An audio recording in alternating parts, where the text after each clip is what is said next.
चलो करंट शुरू कर रहे हैं। ये जनवरी 26 का करंट अफेयर्स है और इसकी पीडीएफ आपको मिल जाएगी ग्रुप में, टेलीग्राम पे भी मैं डाल दूंगा मेरे चैनल पे। और 8 पेज है, पन्ना 8 मतलब 15 पेज है। प्रिंट कर लिया, फाइल बना दिया। 3 महीनों का जब हो जाएगा उसके बाद त्रैमासिक बुकलेट देने की जिम्मेदारी मेरी रहेगी, वो आपको मिल जाएगी।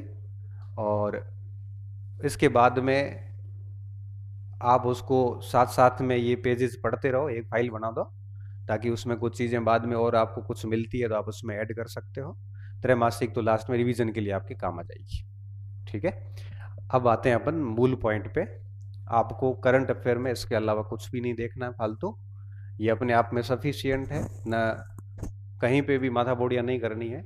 और सूजस अखबार जितने भी ऑथेंटिक सोर्सेज हैं सारे कवर किए। पिछले साल भर से मैं करंट अफेयर्स यूट्यूब पे दे ही रहा था, आपने देखा होगा। और अभी तक का ये है कि जब से करंट अफेयर मैंने डालना शुरू किया तब से जितनी भी परीक्षाएं हुई राजस्थान पढ़ा रहा था। पिछले साल तो पूरा राजस्थान ही पढ़ाया था, कोई 18 17 18 क्लास ली होगी।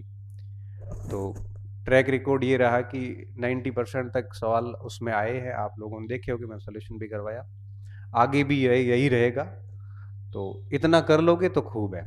अब इसकी जितनी भी खबरें हैं सारी की सारी सूरत से ली गई है, साथ में डीआईपीआर से, अखबारों से, और जहां जहां भी कोई ऑथेंटिक सोर्सेस है वहां से सारी खबरें ले ली गई है। तो हाँ, क्या बेटा? जनवरी की क्रोनोलॉजी? हाँ, क्रोनोलॉजी देखना चाहो तो भले देख लेना, मैं मना करूंगा नहीं, बट मैं ये कहूंगा कि ये पर्याप्त है। ठीक है, और 2 बुकलेट अपनी मैं आपको दे दूंगा, एक मार्च लास्ट में, एक जून लास्ट में, 3 3 महीने वाली। तो 6 महीने की बुकलेट देख लेना, 10 में से आपको 8 9 सवाल मिल जाएंगे, इतने अपने से होंगे वैसे भी। और फिर अगर जून में कोई एक आधी और कोई किताब लाके देखते हो तो रिवीजन हो जाएगा, कोई नुकसान वाली बात नहीं है, अभी बीच में देखने की जरूरत नहीं। ठीक है, और समीक्षा का मैंने शुरू कर दिया है, वो आपको जैसे ही 2 या 4 दिन बाद मैं आपको समीक्षा की बुकलेट दे दूंगा और पीपीटी पे लाके इसको आपको पढ़ा दूंगा। ठीक है, अब याद था ना करना, या मत हाथ मत घड़िया करेगा मार सकते तुम, हम याद वही को। ये तो याद नहीं हो घर ही जाया, नौकरी था नौकरी टावर गणा है याद करने वाला। चलो अपन शुरू करते हैं योजनाओं से।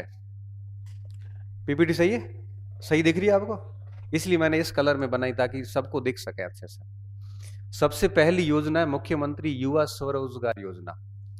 आपको पता है अभी बजट में दिया कुमारी ने एक शब्द बोला था कि हम नौकरी करने वाले नहीं, नौकरी करवाने वाले, जॉब सीकर नहीं, जॉब क्रिएटर बनाएंगे आप।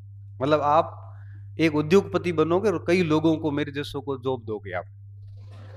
मेरे जैसों का मतलब जैसे थे कोचिंग खोल ली, तो मास्टर मेरे जैसा मतलब मैं अब इस समय पूरे मास्टर समाज का प्रतिनिधित्व कर रहा हूं। सही है?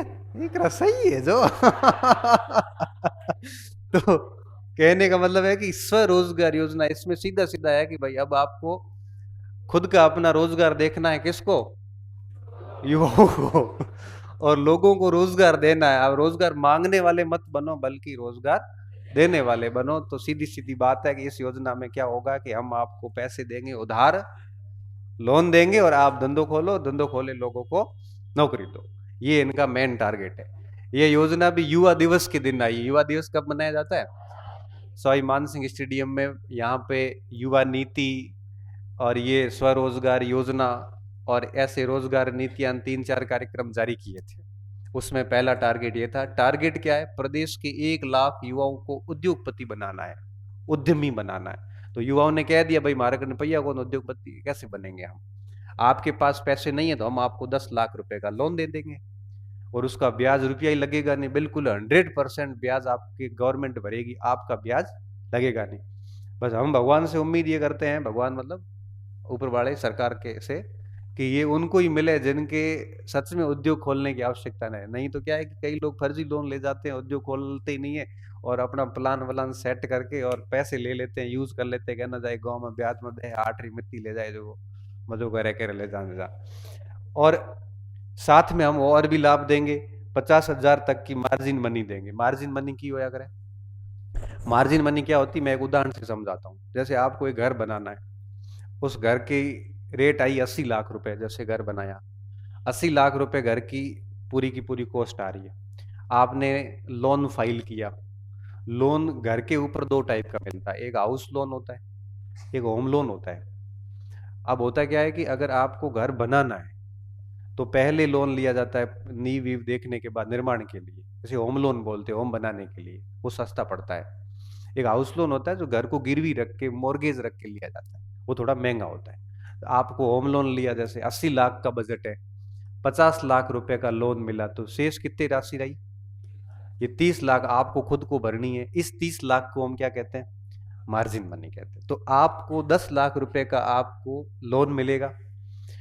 मान लो कि आपका प्रोजेक्ट 13 लाख रुपए का है, पीछे कितने रुपए आपको लगाने पड़ेंगे? 3 लाख। अब ये 3 लाख रुपए मार्जिन मनी है। तो इसमें से भी इन्होंने कहा कि 50,000 तक हम आपको इसमें भी सहायता देंगे। तो बड़े गरीब हो थाना, अगर उद्योग खोल लो इसे तो थाना हो 50,000 रुपया और भी आपको हम देंगे। और ये जो क्रेडिट गारंटी है माइक्रो स्मॉल एंटरप्राइजेस के लिए, ये सीजीटी में क्या होता है, सीजीएमएसई सॉरी, सी का मतलब होता है क्रेडिट गारंटी। क्रेडिट गारंटी का मतलब लोन देने की गारंटी होती है। एक ट्रस्ट बना हुआ है उन उद्योगों के लिए जो माइक्रो और स्मॉल टाइप के उद्योग होते हैं। तो इनकी शुल्क भी हम हमारी तरफ से देंगे, आपको कोई शुल्क भी नहीं भरना है। तो जो भी कोई उद्यमी है वो ऐसा लोन ले सकता है। ये सारे के सारे मुख्यमंत्री की घोषणाएं हैं। अब आपकी बात यह है कि कितना लोन मिल सकता है किसको। अगर आप 12वीं पास तक है तो आपको, अगर सर्विस और ट्रेड का काम करना है तो आपको 3.5 लाख रुपए तक का लोन मिल जाएगा। अगर आप इंफ्रास्ट्रक्चर निर्माण मैन्युफैक्चर का काम करते हैं, कोई जैसे कोई गोंद बनाने की कंपनी खोलनी है, या कोई घी बनाने की, या फिर कोई आपके रबड़ बनाने की, या ऐसे कोई बनाने खिलौना बनाने की, तो आपको कितने मिलेंगे? 7.5 लाख रुपए। सर्विस सेक्टर में जाते हैं, स्नातक का कोई व्यक्ति है, आईटीआई या हायर एजुकेशन का प्राप्त किया हुआ, तो 5 लाख रुपए, और विनिर्माण के लिए 10 लाख रुपए कैटेगरी है। हम थे जैसे हैं स्नातक हो तो थाना 5 लाख या 10 लाख लोन मिले। अब आपने कहा कि हमें सर सर्विस सेक्टर में काम करना है, कोई स्कूल खोलना है या ई टाइप को काम करना, तो आपको कितने मिलेंगे? 5 लाख रुपए। अगर आप कोई मैन्युफैक्चरिंग का काम करते हैं, कोई जैसे कोई लकड़ी के कोई खिलौने बनाने का काम वगैरह, तो आपको कितना मिलेगा? 10 लाख रुपए लोन मिलेगा, और अलग से मार्जिन मनी। देखो इसका सवाल कैसे आता है परीक्षा में, निम्नलिखित में से कौन सा कथन सही है कि नहीं। फिर आता है कि मुख्यमंत्री स्वरोजगार योजना के अंतर्गत 10 लाख रुपए का निःशुल्क या 100% ब्याज अनुदान सहित आपको ऋण मिलेगा।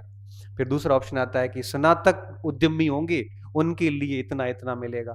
मार्जिन मनी ये रहेगी। कोई भी तथ्य परीक्षक है वो ऑप्शन में बना सकता है।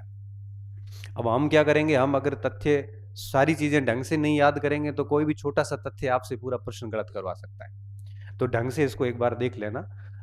अब कौन लोन ले सकता है, इसकी पात्रता क्या है? पात्रता ये है कि राजस्थान का निवासी होना सबसे पहली शर्त है। राजस्थान का अगर निवासी नहीं है तो एमपी वालों को तो नहीं मिलेगा, ये नॉर्मल बात है, याद रखने की जरूरत नहीं है। दूसरी बात ये है कि 18 साल का आदमी काम करना शुरू कर सकता है।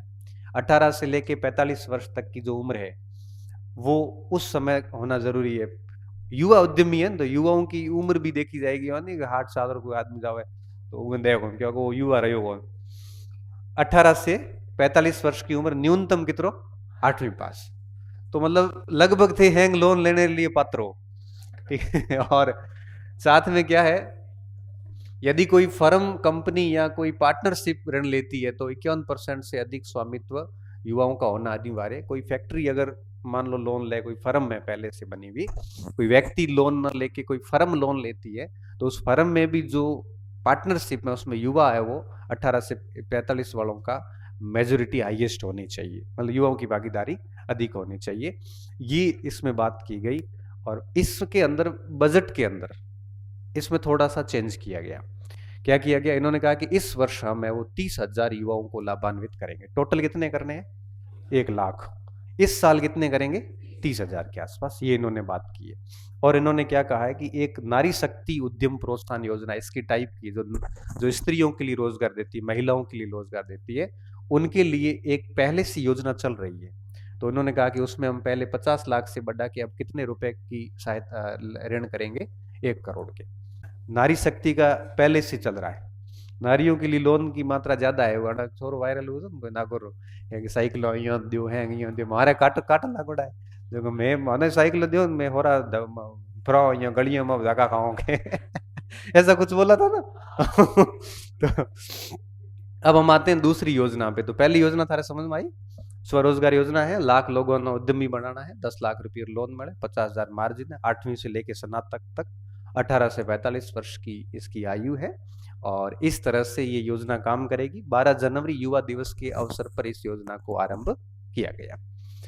दूसरी योजना है पीएम विश्वकर्मा योजना। पीएम मतलब प्राइम मिनिस्टर, इसका मतलब ये योजना राजस्थान सरकार की नहीं बल्कि केंद्र सरकार की। विश्वकर्मा ऋषि हुए हैं प्राचीन, देवता के रूप में जाने जाते हैं, उनकी देवता माने जाते हैं जो कलाकार वर्ग है, जो स्किल्ड लोग हैं, क्रिएटिव लोग जैसे हम कहते हैं, सृजनशील लोग जैसे सुथार है, सोनार है, कुम्हार है, ये जो कला बनाते हैं विभिन्न सारे, कोई धातु से कला का प्रदर्शन करता है, कोई मिट्टी से कला का प्रदर्शन करता है, ये जितने भी लोग हैं इन सब ये सब विश्वकर्मा को पूजते हैं और विश्वकर्मा कला के देवता माने जाते हैं, सृजनशीलता के देवता माने जाते हैं। तो जब जब कभी आप विश्वकर्मा योजना का नाम सुनो ना, तो आप समझ जाना कि किसकी बात की जा रही है। उन जातियों की बात की जा रही है, उन वर्गों की बात की जा रही है जिनका संबंध किससे है, स्किल से है, क्रिएटिविटी से है, कला से है। तो इसमें ये सारे के सारे लोग आते हैं। ये योजना पहले से चल रही है और योजना को प्रोत्साहन देने के लिए क्या करते हैं, कंटिन्यूसली उनको आपके प्रोत्साहन देने के लिए पुरस्कार देते हैं। जैसे अब पीएम विश्वकर्मा योजना में क्या क्या चल रहा है, लोन देते हैं, कोई भी काम धंधो शुरू करना है तो। इसके अलावा बेचने के आइटम पर भी कोई न कोई पुरस्कार देते हैं ताकि हर व्यक्ति जो है वो आपके इस योजना का फायदा ले सके। अगर मैं इस योजना के ऋण स्वीकृति का जो सेगमेंट था, जो लोन दिए लोगों को, उसकी बात करूं तो राजस्थान पूरे देश में किस स्थान पे रहा, दूसरे। तकरीबन 53,500 लोगों को, 53,552 लोगों को 466 करोड़ रुपए के लोन इस योजना में गवर्नमेंट ने आवंटित किए। और इस हिसाब से राजस्थान देश में किस स्थान पे रहा, दूसरे स्थान पे रहा। और जो औसत ऋण वितरित हुआ है राजस्थान देश भर में वो 83,000 रुपये रहा है, लेकिन राजस्थान ने कितना किया है, 87,000, मतलब देश की औसत से भी ये लोग थोड़े ऊपर गए हैं।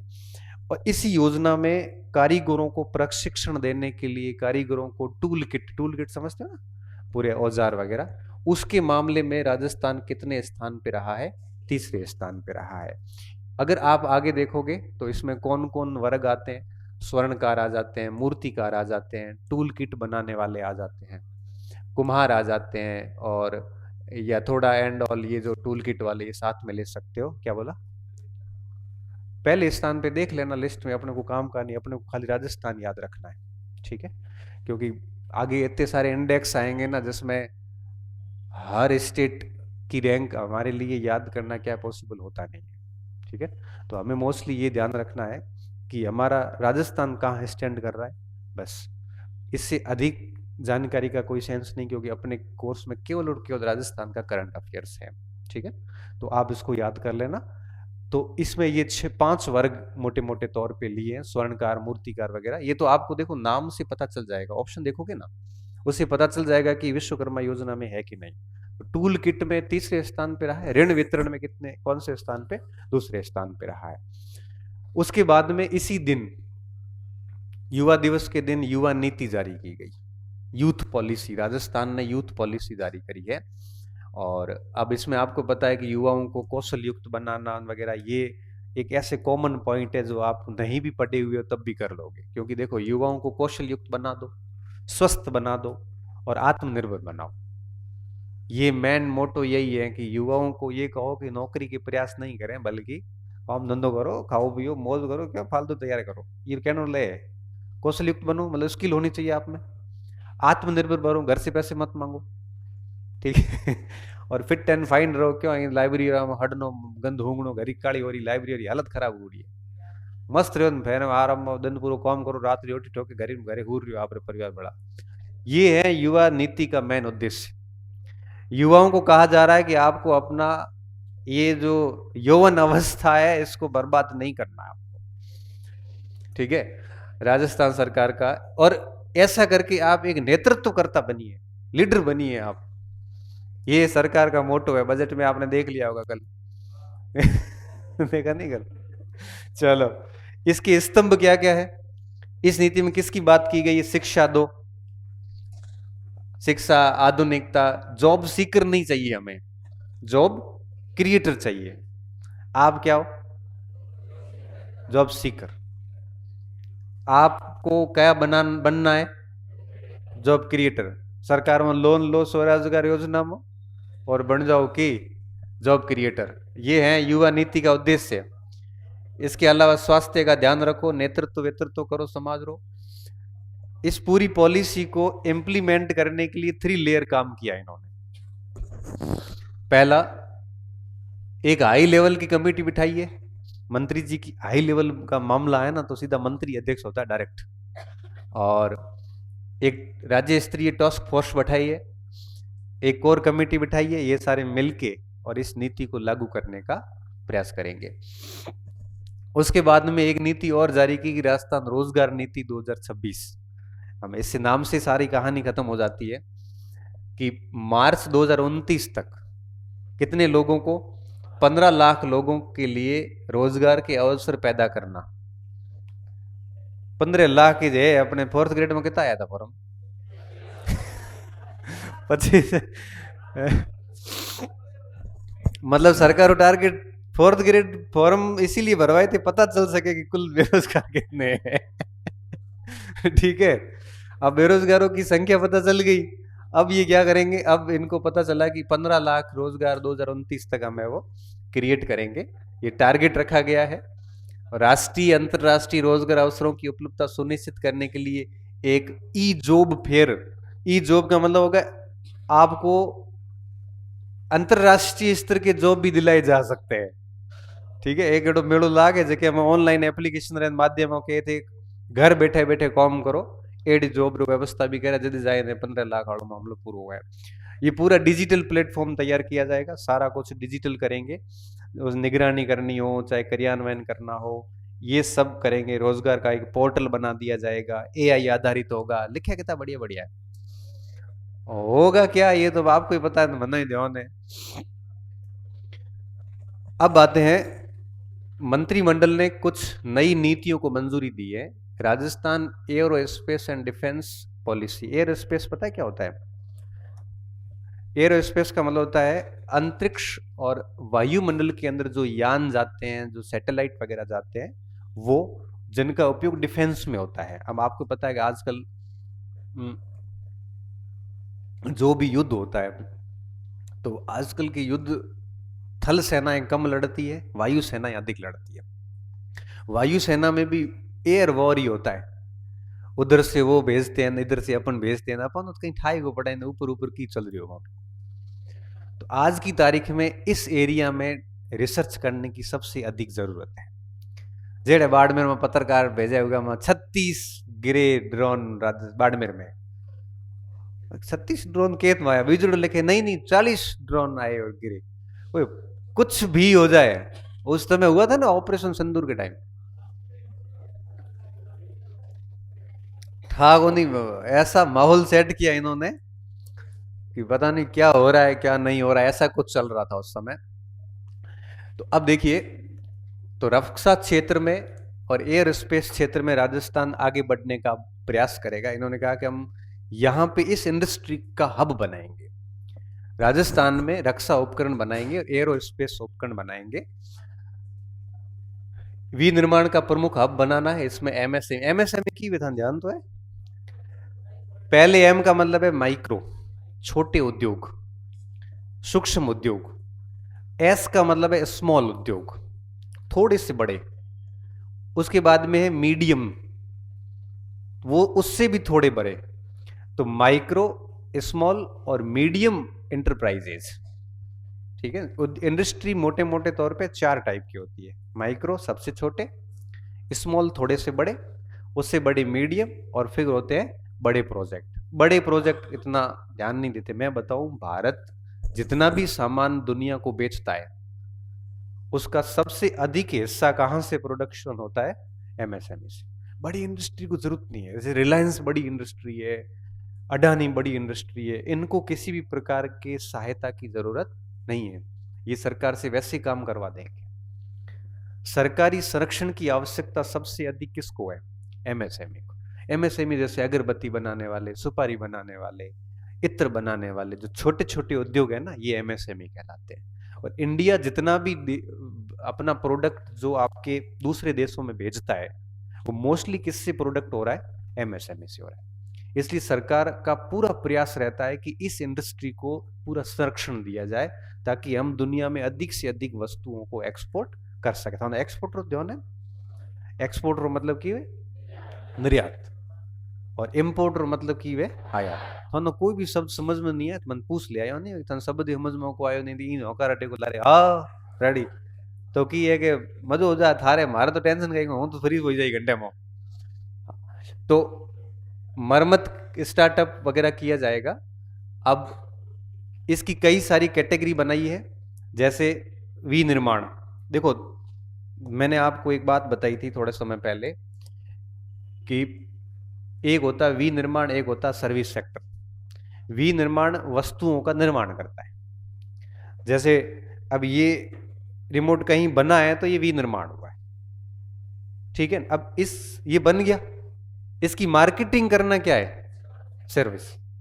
इसको बेचना वगैरह ये मार्केटिंग सर्विस है। अच्छा, ये बेंगलुरु में बना, बाड़मेर पहुंचा, बीच में परिवहन से होके आया, परिवहन क्या है? सेवा। समझ में आ रही ना बात? तो अगर कोई विनिर्माण क्षेत्र में करता है, इन्वेस्टमेंट करता है, तो 50 से लेकर 300 करोड़ रुपए तक के लार्ज, 300 से 1000 करोड़ रुपए तक का मेगा प्रोजेक्ट, और 1000 करोड़ से कम 1000 करोड़ से अधिक होना चाहिए ना, हाँ, क्योंकि 50 से 300 करोड़, 300 से 1000 करोड़, और 1000 करोड़ तक, 1000 करोड़ तक तो ये आ गया, 1000 करोड़ से अधिक होगा ये अल्ट्रा मेगा हो जाएंगे। इस प्रकार के प्रोजेक्ट के ऊपर आपके गवर्नमेंट क्या करेगी? काम करेगी, और गवर्नमेंट इनके लिए विशेष अनुदान देगी। ये सारे सारे प्रयास आगे किए जाएंगे। अब इसके लिए सरकार क्या क्या व्यवस्थाएं करेगी वो हमारे को देखनी है। अगर कोई इस प्रकार का प्रोजेक्ट लगाने की कोशिश करेगा तो सरकार उसको बहुत सारी फायदे देगी। क्या देगी? देखो, पहला फायदा, 7 वर्षों तक जीएसटी फ्री कर देंगे। जीएसटी के दो मेन भाग होते हैं, एक होता है एस जीएसटी, एक होता है सी जीएसटी। एस स्टेट वसूलता है और सी कौन वसूलता है?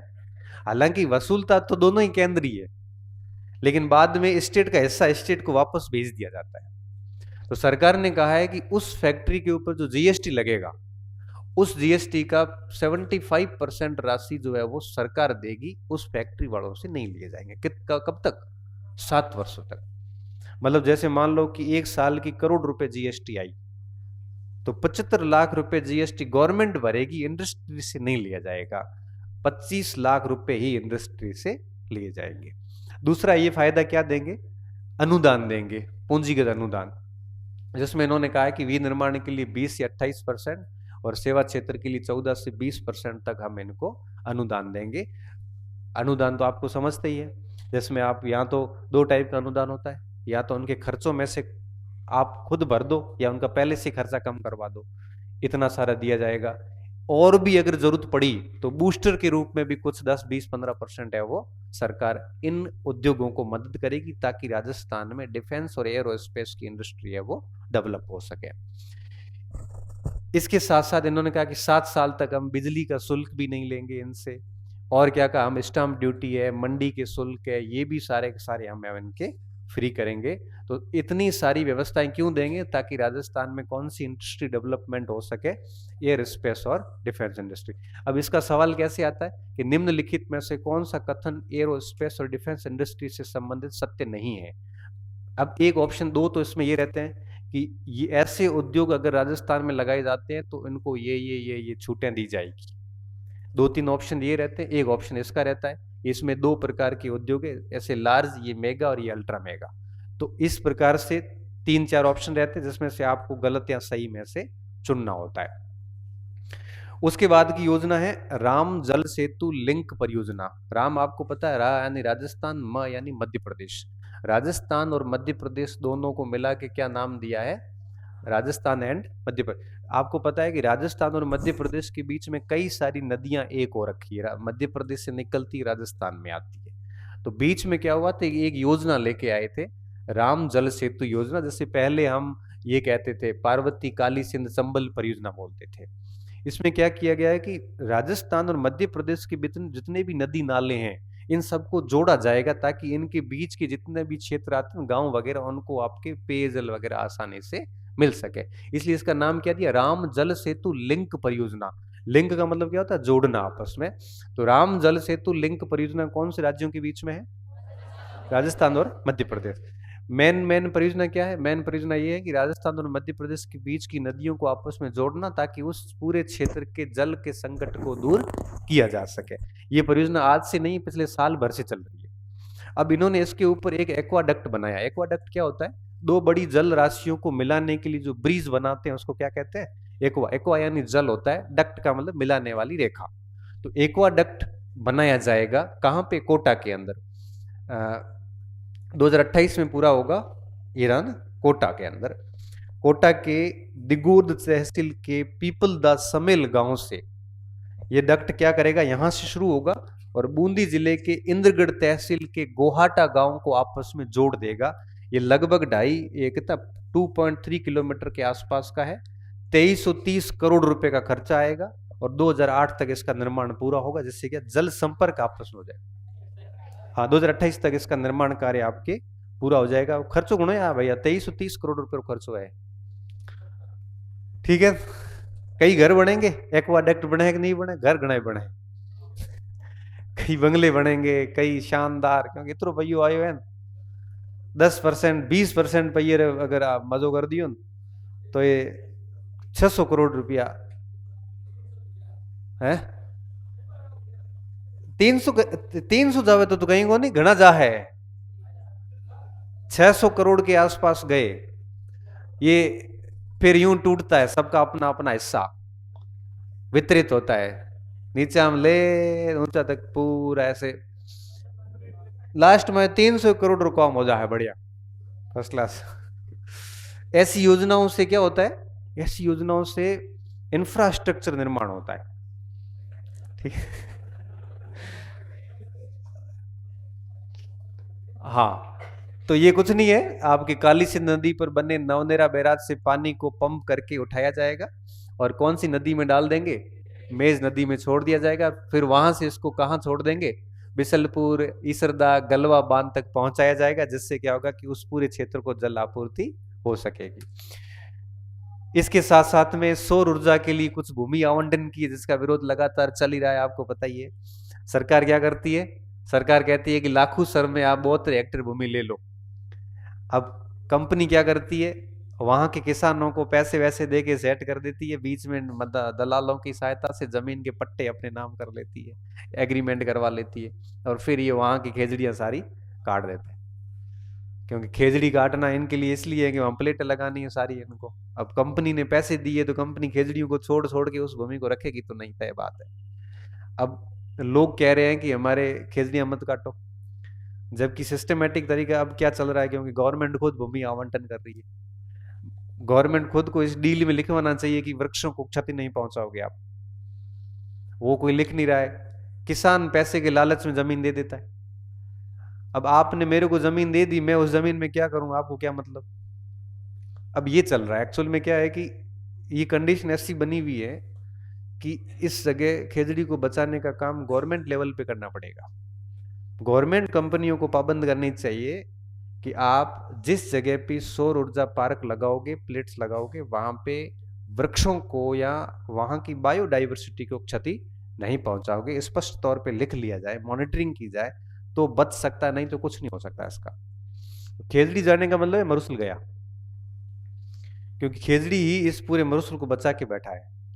खेजड़ी जाने के बाद यहाँ की बायोडाइवर्सिटी गई पूरी की पूरी, क्योंकि खेजड़ी के अंदर कई प्रकार के, यूं समझ लीजिए कि मरुसली जीव जंतु, उनका आवास है खेजड़ी, वो नष्ट हो जाएगा।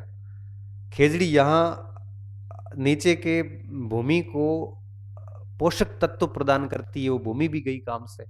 भूमि तो वैसे ही गई प्लेटें लगने के बाद में, खेती वैसे ही वो खेत के खेत दे दिए पूरे, तो अब खेती कहाँ से हो पाएगी।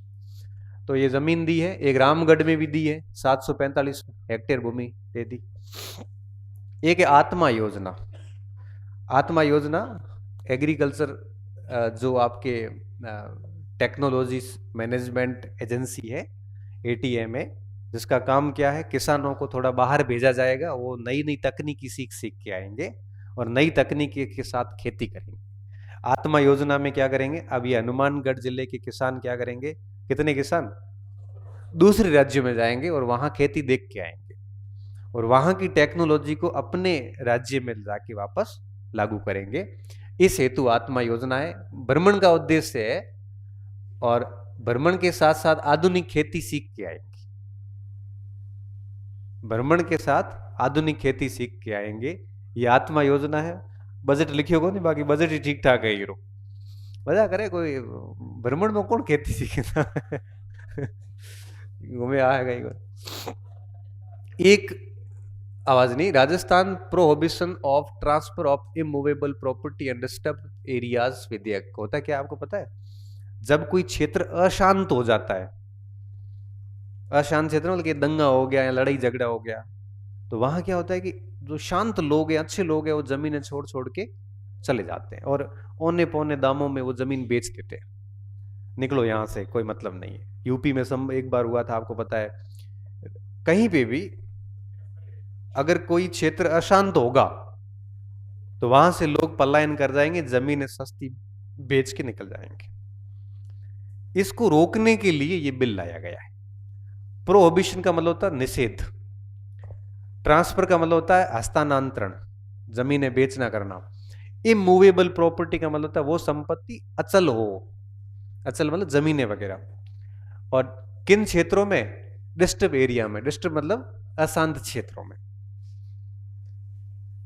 ऐसे क्षेत्रों में जमीन के खरीदने बेचने पर पूर्ण प्रतिबंध लगा दिया गया। वहां सक्षम अधिकारी की अनुमति के बिना आप ऐसा नहीं कर सकते, क्योंकि कई बार ऐसा प्रायोजित होता है, जौने करे बेटा दंगो करे, अशांत करे, जमे ले ले, वो जावे बदलारे शांति में बेटा पार्टे करे पतार में। तो सरकार को ये बात समझ में आ गई, तो उन्होंने ये रूल्स बनाया। और जनसंख्या असंतुलन से सार्वजनिक व्यवस्था, सामुदायिक सद्भाव और सामाजिक ताने बाने पर प्रभाव पड़ता ही है। अशांत क्षेत्रों में भीड़ हिंसा वगैरह जो होती है, उसके तहत क्या होता है, संपत्ति लोग कम दामों में बेचने पर कई बार मजबूर हो जाते हैं। किसी क्षेत्र को अशांत क्षेत्र घोषित होने के बाद वहां पर सक्षम अधिकारी की अनुमति के बिना संपत्तियां हस्तांतरण नहीं की जा सकती, और सक्षम अधिकारी की अनुमति से ही ये सब काम होगा। अगर उसका उल्लंघन होता है तो 3 से 5 वर्ष तक का कारावास भी पॉसिबल है। सक्षम अधिकारी कलेक्टर, सक्षम अधिकारी कलेक्टर होगा। कलेक्टर अगर कहे कि नहीं, हम उस क्षेत्र के SDM को अधिकार देते हैं, तो सक्षम अधिकारी कौन हो गया? SDM। SDM अगर ये कह दे कि हम तहसीलदार को अधिकार देते हैं, तो अधिकारी कौन हो गया? तहसीलदार। तहसीलदार अगर कह दे कि मैं गणपत सिंह को अधिकार दे रहा हूं, तो कौन हो गया? मैं हो गया। वो उनके ऊपर देखो, अधिकार दे जिसको अधिकार मिलेंगे ना, वो ही ये काम करेगा। सक्षम वो होगा जिसको ऊपर से शक्तियां मिली हुई है। यूं देखा जाए तो सक्षम कलेक्टर है। अब वो अपने पावर डाइल्यूट करता है, आगे के आगे डिसेंट्रलाइज करता है। तो ये हो गया। अब है कस्टम हायरिंग सेंटर। हायरिंग समझते हो? हायरिंग यानी किराए मत लेना। हमें सरकार आपरे tractor, rotavator, cultivator, seed drill, plough, thresher हैंकर मादा है, ठीक है ये यंत्र है ना, ग्राम सेवा सहकारी समितियों के माध्यम से छोटे छोटे किसानों को उन किराए पे देंगे। 120 केंद्र बनाए। आप राज किसान ऐप पे बुकिंग कर सकते हो। राज किसान ऐप डाउनलोड करो, बुकिंग करो कि मुझे ट्रैक्टर चाहिए 3 घंटे के लिए, ग्राम सेवा सहकारी आपको उपलब्ध करवा देगी। ये सारा, जिससे क्या होगा, लागत कम होगी, उत्पादन बढ़ जाएगा। ये है हायरिंग सेंटर। केड़ा योजना हो बताओ? ठीक है, सही योजना है। अब सब योजना सही हो ये जरूरी थोड़ी है, लेकिन आपको ध्यान रखना है हायरिंग सेंटर है क्या। कैसे पूछते हैं कि सरकार द्वारा ये, अब ये ऐप पूछ लेंगे कि किस ऐप के माध्यम से ये योजना संचालित की जा रही है। यदि 75 लाख है परीक्षा में, यार सवाल इंपोर्टेंट है। अभी आपको लग रहा है कि एडो कौन पूछे, एडो यहाँ पूछे अगर कि सरकार के द्वारा लघु और सीमांत किसानों को कृषि यंत्रीकरण, कम लागत और उत्पादन बढ़ाने हेतु आयोजित या जारी की गई कस्टम हायरिंग सेंटर योजना किस एप्लीकेशन के माध्यम से संचालित की जा रही है? हाँ हमें समझ भाई बात, ये कारण मास्टर जरूरी नहीं थे, ध्यान नहीं देता नहीं, हटाओ ये तो कोई काम रो कौन, ये तो गुणों काम रो है सवाल। खाद्य सुरक्षा योजना है तो थोड़ा ध्यान है, इसमें अब एटीएम बनाए जाएंगे। एटीएम में लगाओ खाद्य सुरक्षा, हाथों हाथों ना बहुत अनाज बीजान बाहर निकले मशीनों में, है जाओ। जयपुर, भरतपुर और बीकानेर में अनाज के एटीएम लगाए जाएंगे, मजाक थोड़ी कर रहे हो, जो देखो निकल अनाज के एटीएम लगाए जाएंगे और ये खाद्य विभाग संचालित करेगा। ठीक है, एटीएम से ऑर्डर लिए जाएंगे, हालांकि बाद में सप्लाई बाद में होगी, ऑर्डर एटीएम से लिए जाएंगे। एटीएम घनी आबादी वाले क्षेत्रों में लगाए जाएंगे और इसमें सामुदायिक केंद्र है, एफसीआई गोदाम, रासायन दुकानों के पास इसको बनाया जाएगा, ताकि जैसे ही ऑर्डर आएगा तो राशन की दुकान है उनको सप्लाई के, जोमेटो आजकल खाना सप्लाई करे, ज्यों करे बेटा, ये कहां से लाएंगे? एफसीआई गोदाम से लेके आएंगे, आप तक पहुंचा देंगे। ऑस्ट्रेलिया वालों 3 रुपये वालों किलो गेहूं थोन ठोक दई ले जाए आए तो अपने राशन की दुकानों में आता ना, उचित मूल्य की दुकानों पे जो गेहूं आया था ना, एक बार ऑस्ट्रेलिया से गेहूं लाया, इतना गंदो गेहूं, ऑस्ट्रेलिया के जानवरों ने खाने के लिए भी वो मोड़ आयो कि यदि थानो टेक दिया, इंडिया में बेच दिया, और भारत लोग गेहूं लेके आ गए, हम लाइनों में लग लग के गेहूं लेके आए। बताओ, वहां के जानवरों ने खाने से मोड़ बिगाड़े ना, कोई गार मोड़ तो खराब है, मोड़ यो करे भर देनु, को खावे तो नहीं खावे। वो अबे लेन आया ऑस्ट्रेलिया में, रेलों भरी भरी आए हम गेहूं, और पूरे बांटे पाना ओडो एटीएम लगा है तो बड़े आए तारे राजस्थान सेमीकंडक्टर पॉलिसी, सेमीकंडक्टर की भी था ध्यान है, थानो कहीं ध्यान है भी अच्छा, ये जितने भी मोबाइल्स वगैरह यूज करते हैं इसमें चिप लगती है, ये सारे सारे सेमीकंडक्टर है। वर्तमान का जो एआई का युग है, जो तकनीकी का युग है, ये सारा का सारा सिस्टम कंडक्टर से संचालित होता है। तो गवर्नमेंट प्रयास कर रही है कि सेमीकंडक्टर को राजस्थान के अंदर ही इसका निर्माण हो, इसकी डिजाइन भी यहीं बने, पैकेजिंग भी यहीं हो, ताकि हम पूरे स्टेट को ही नहीं बल्कि पूरे देश को इसकी सप्लाई कर सके। इससे क्या होगा कि हमारी इकोनॉमी ग्रो करेगी, क्योंकि हमें भारत की तरह राजस्थान को भी 2047 में विकसित करना है। तो विकसित राजस्थान करने के लिए उत्पादन करना पड़ेगा, तो फिर aerospace and defence and semiconductor and chip वगैरह एड़ा है उत्पादन करो, और कस्टमर हायरिंग की तहत हम ट्रैक्टर वगैरह किराए में भेजो, किस ऐप के माध्यम से? राज किसान माध्यम से।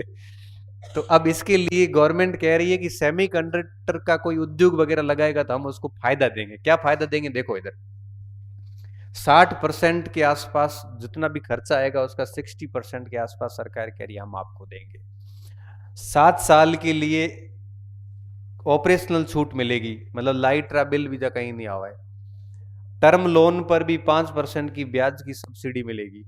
ये सारे सारे फायदे दिए जाएंगे आपको, ताकि आप वहां पे उद्योग संचालित कर सको। ठीक है, ऑपरेशनल छूट। विद्युत शुल्क, देखो एक और बात बताऊं, विद्युत शुल्क अलग चीज है, लाइट रो बिल अलग है। लाइट का बिल अगर आप देखोगे ना तो उसमें विद्युत शुल्क, मीटर चार्ज एड़ा हैंग करे 20-30 मद होया करे, नगर पालिका का शुल्क, आपको उसमें विद्युत का शुल्क माफ होगा, बाकी बिल माफ होगा। आप जो उपभोग करोगे उसका तो पैसा लगेगा, लेकिन सरकार जो टैक्स लगाती है ना उस उपभोग के ऊपर, वो आपसे हम नहीं लेंगे। बिल तो आएगा, सिर्फ माफ क्या होगा? विद्युत का शुल्क माफ होगा, बाकी सारा का सारा पैसा लिया जाएगा आपसे। इसके अलावा स्टाम्प ड्यूटी है, भू रूपांतरण का जो शुल्क है, ये 100% आपके माफ कर दिए जाएंगे। पर्यावरणीय परियोजना की लागत का 50% सरकार दे देगी आपको। तो इस नीति इंडिया सेमीकंडक्टर मिशन के साथ संरेखित है, मतलब भारत सरकार ने भी इंडिया सेमीकंडक्टर मिशन चला रखा है, जिसका उद्देश्य यही है कि देश के अंदर सेमीकंडक्टर पर काम किया जाए लगातार। राजस्थान मंत्रिमंडल ने कुछ नियम बदले हैं जो आपको ध्यान रखने हैं। पहला नियम क्या बदला है कि राजस्थान लोक सेवा आयोग के अंदर एक उप सचिव की पोस्ट होती थी और एक परीक्षा नियंत्रक की पोस्ट होती थी, उसको मिला के अब एक ही कर दिया उप सचिव। मतलब उप सचिव और परीक्षा नियंत्रक सेम पद बना दिया गया है।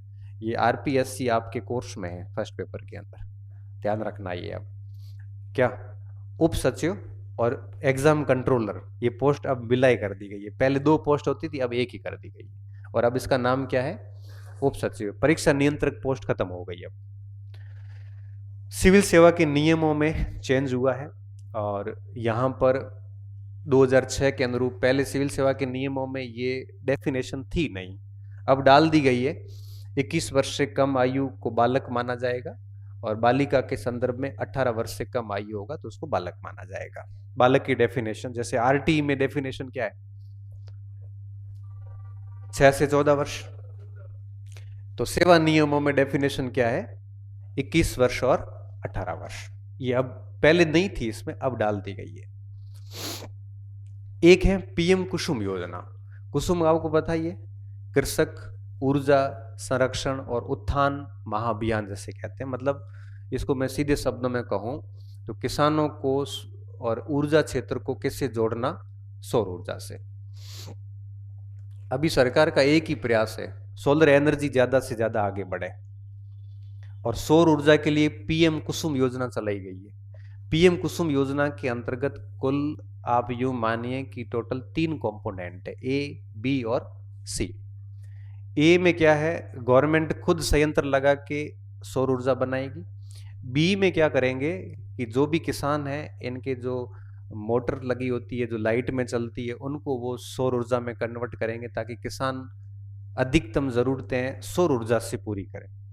और सी भी कुछ इसी टाइप की है कंपोनेंट। तो कंपोनेंट सी के बेहतर प्रदर्शन के लिए राजस्थान को गोल्ड अवार्ड मिला है। मतलब राजस्थान के किसानों ने अपने जो पंप वगैरह है, ये लाइट जो आती है कोयले आधारित लाइट की बजाय किस पे डाल दी है इन्होंने, सौर ऊर्जा पे। तो कंपोनेंट सी में राजस्थान को गोल्ड मेडल मिला है। यह समारोह केंद्रीय मंत्री मनोहर लाल खट्टर के नेतृत्व में हुआ था, दिया था इन्होंने, और मुख्यमंत्री को भेंट किया गया। राजस्थान डिस्कॉम की चेयरमैन आरती डोगरा ने यह अवार्ड मुख्यमंत्री भजन लाल शर्मा को सौंप दिया। तो सरकार को गोल्ड अवार्ड मिला किस योजना में, कुसुम सी योजना में। एकीकृत क्लस्टर विकास योजना। क्लस्टर क्या होते हैं, ऐसा स्थान, एक स्थान जहां पर पर्टिकुलर किसी एक प्रोडक्ट के बहुत सारी यूनिट स्थापित करना, ये क्लस्टर होता है। जब एकीकृत की बात आती है तो एक ही टाइप के सारे प्रोडक्ट को एक साथ ले लिया, जैसे इसमें हस्तशिल्प है, हथकरघा है, इन सबको एक साथ लेना एकीकृत क्लस्टर, ताकि सभी का एक साथ विकास हो सके।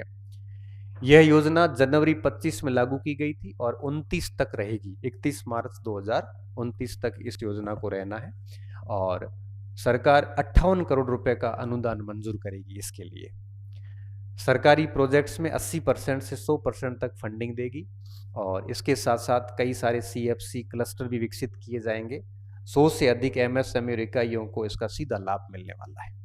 राजस्थान जो एक्सपोर्ट करता है ना, उस एक्सपोर्ट में सबसे अधिक अगर कोई चीजें जाती है तो हस्तशिल्प, हथकरघा, कपड़ा वगैरह, ये सब चीजें जाती है। तो इस प्रकार के क्लस्टर का उद्देश्य सिर्फ इतना होता है कि अधिक से अधिक राजस्थान एक्सपोर्ट करे। ठीक है, इसमें ज़्यादा इतनी दिक्कत है नहीं, नॉर्मल सा पॉइंट है। 29 तक प्रभावी रहेगी और 2026 तक 11 जनवरी 2026 को 58 करोड़ रुपए का अनुदान इस सेक्टर के लिए राजस्थान ने दिया। अब लाभार्थी कौन से क्लस्टर, जैसे कि बालोतरा है। अब बालोतरा के अंदर कौन सा क्लस्टर है, आपको पता है बालोतरा में टेक्सटाइल वगैरह सारा, हिमाड़ा रोड जाते हो ना बालोतरा से नाकोड़ा साइड में, तो ये पूरे के पूरे कौन से, रंगाई छपाई है पूरी की पूरी, तो ये पूरा का पूरा एक क्लस्टर हो गया। और इसके अलावा जैसे दौसा है तो स्टोन कार्विंग है, कोटपुतली में इंजीनियरिंग का है, भरतपुर में पत्थर नक्काशी का क्लस्टर बनाया हुआ है, ये सम्मिलित करों में आता है। जयपुर के अंदर ये होम फर्निशिंग हस्तशिल्प का है, हनुमानगढ़ में कृषि उपकरण, फड़ोदी में सोनमुखी का है, चूरू और चाकसू में लेदर फुटवियर का है। कैसे सवाल आता है, निम्नलिखित को सम्मिलित कीजिए, जिला और क्लस्टर। अब कौन से जिले में, जैसे कृषि उद्योग या कृषि उपकरण, आपको पता है हनुमानगढ़ गंगानगर में खेती बहुत होती है, तो कृषिगत उपकरण सबसे अधिक वहीं बनते हैं। तो आप इसको इस हिसाब से ऐड कर दो। सोनमुखी आपको पता है फलोदी में साइड में होती है, तो यहाँ आप उसको ऐड कर दो। चूरू चाकसू में लेदर हो गया, टेक्सटाइल बालोतरा हो गया। इस तरह से आपको ये प्रश्न ऐसे याद करना। देखो ये इतना ये महत्वपूर्ण नहीं जितना आपकी ये पॉइंट महत्वपूर्ण है। ठीक है, इसको आप सम्मिलित करो में आपको पॉइंट टू पॉइंट पकड़ना है, तभी चीजें इसकी बैठेगी। राज्य स्तरीय युवा महोत्सव ये अभी हुआ था, आपको पता है 7 से लेकर 12 जनवरी तक। ठीक है, और इसी युवा महोत्सव का आयोजन कहां पे हुआ? स्वाभिमान। यहीं पर ये योजना आई थी, युवा नीति, रोजगार नीति, स्वरोजगार योजना, जो अभी थोड़ी देर पहले पढ़ी थी ना अपन ने, ये तीनों इसी जगह घोषित की गई थी। और थीम आपको पता है विकसित भारत, और विकसित कब तक? 2047 तक। और इसका उद्देश्य क्या है? वही युवाओं को कला, प्रतिभा, नेतृत्व, रचनात्मकता को मंच देना, नौकरी नहीं देना, नौकरी देने वाला बनाना। युवा दिवस, भजनलाल शर्मा ने इसका उद्घाटन किया। स्वामी विवेकानंद जयंती कह सकते हो आप उसको। और कई युवाओं को यूथ आइकन अवार्ड भी दिए गए। ये योजनाएं पूरी हो गई। अब हम किस पे आते हैं? अभियान। राजस्थान में कुछ अभियान भी चले, जैसे कुष्ठ रोग से संबंधित एक अभियान चला। कुष्ठ रोग था ना कोड वाइट वाइट है चकता, वो क्या करे कुष्ठ। उन लोगों के साथ में क्या भेदभाव बहुत होता है कुष्ठ वालों के साथ में, तो भेदभाव का अंत और उनकी गरिमा सुनिश्चित करना, इस हेतु अभियान चलाया गया। कौन सा? कुष्ठ जागरूकता अभियान। डेट नहीं पूछते, उद्देश्य आपको पता है, वैसे भी ज्यादा जो लोड वाली बात नहीं है।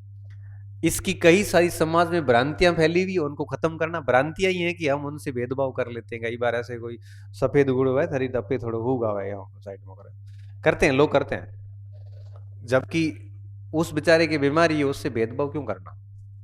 इसी के लिए ये अभियान चलाया गया। ये अभियान जिला, ब्लॉक, सब जगह चलेगा। और इसको सामाजिक कलंक को मिटाने के लिए एक पहल की गई है।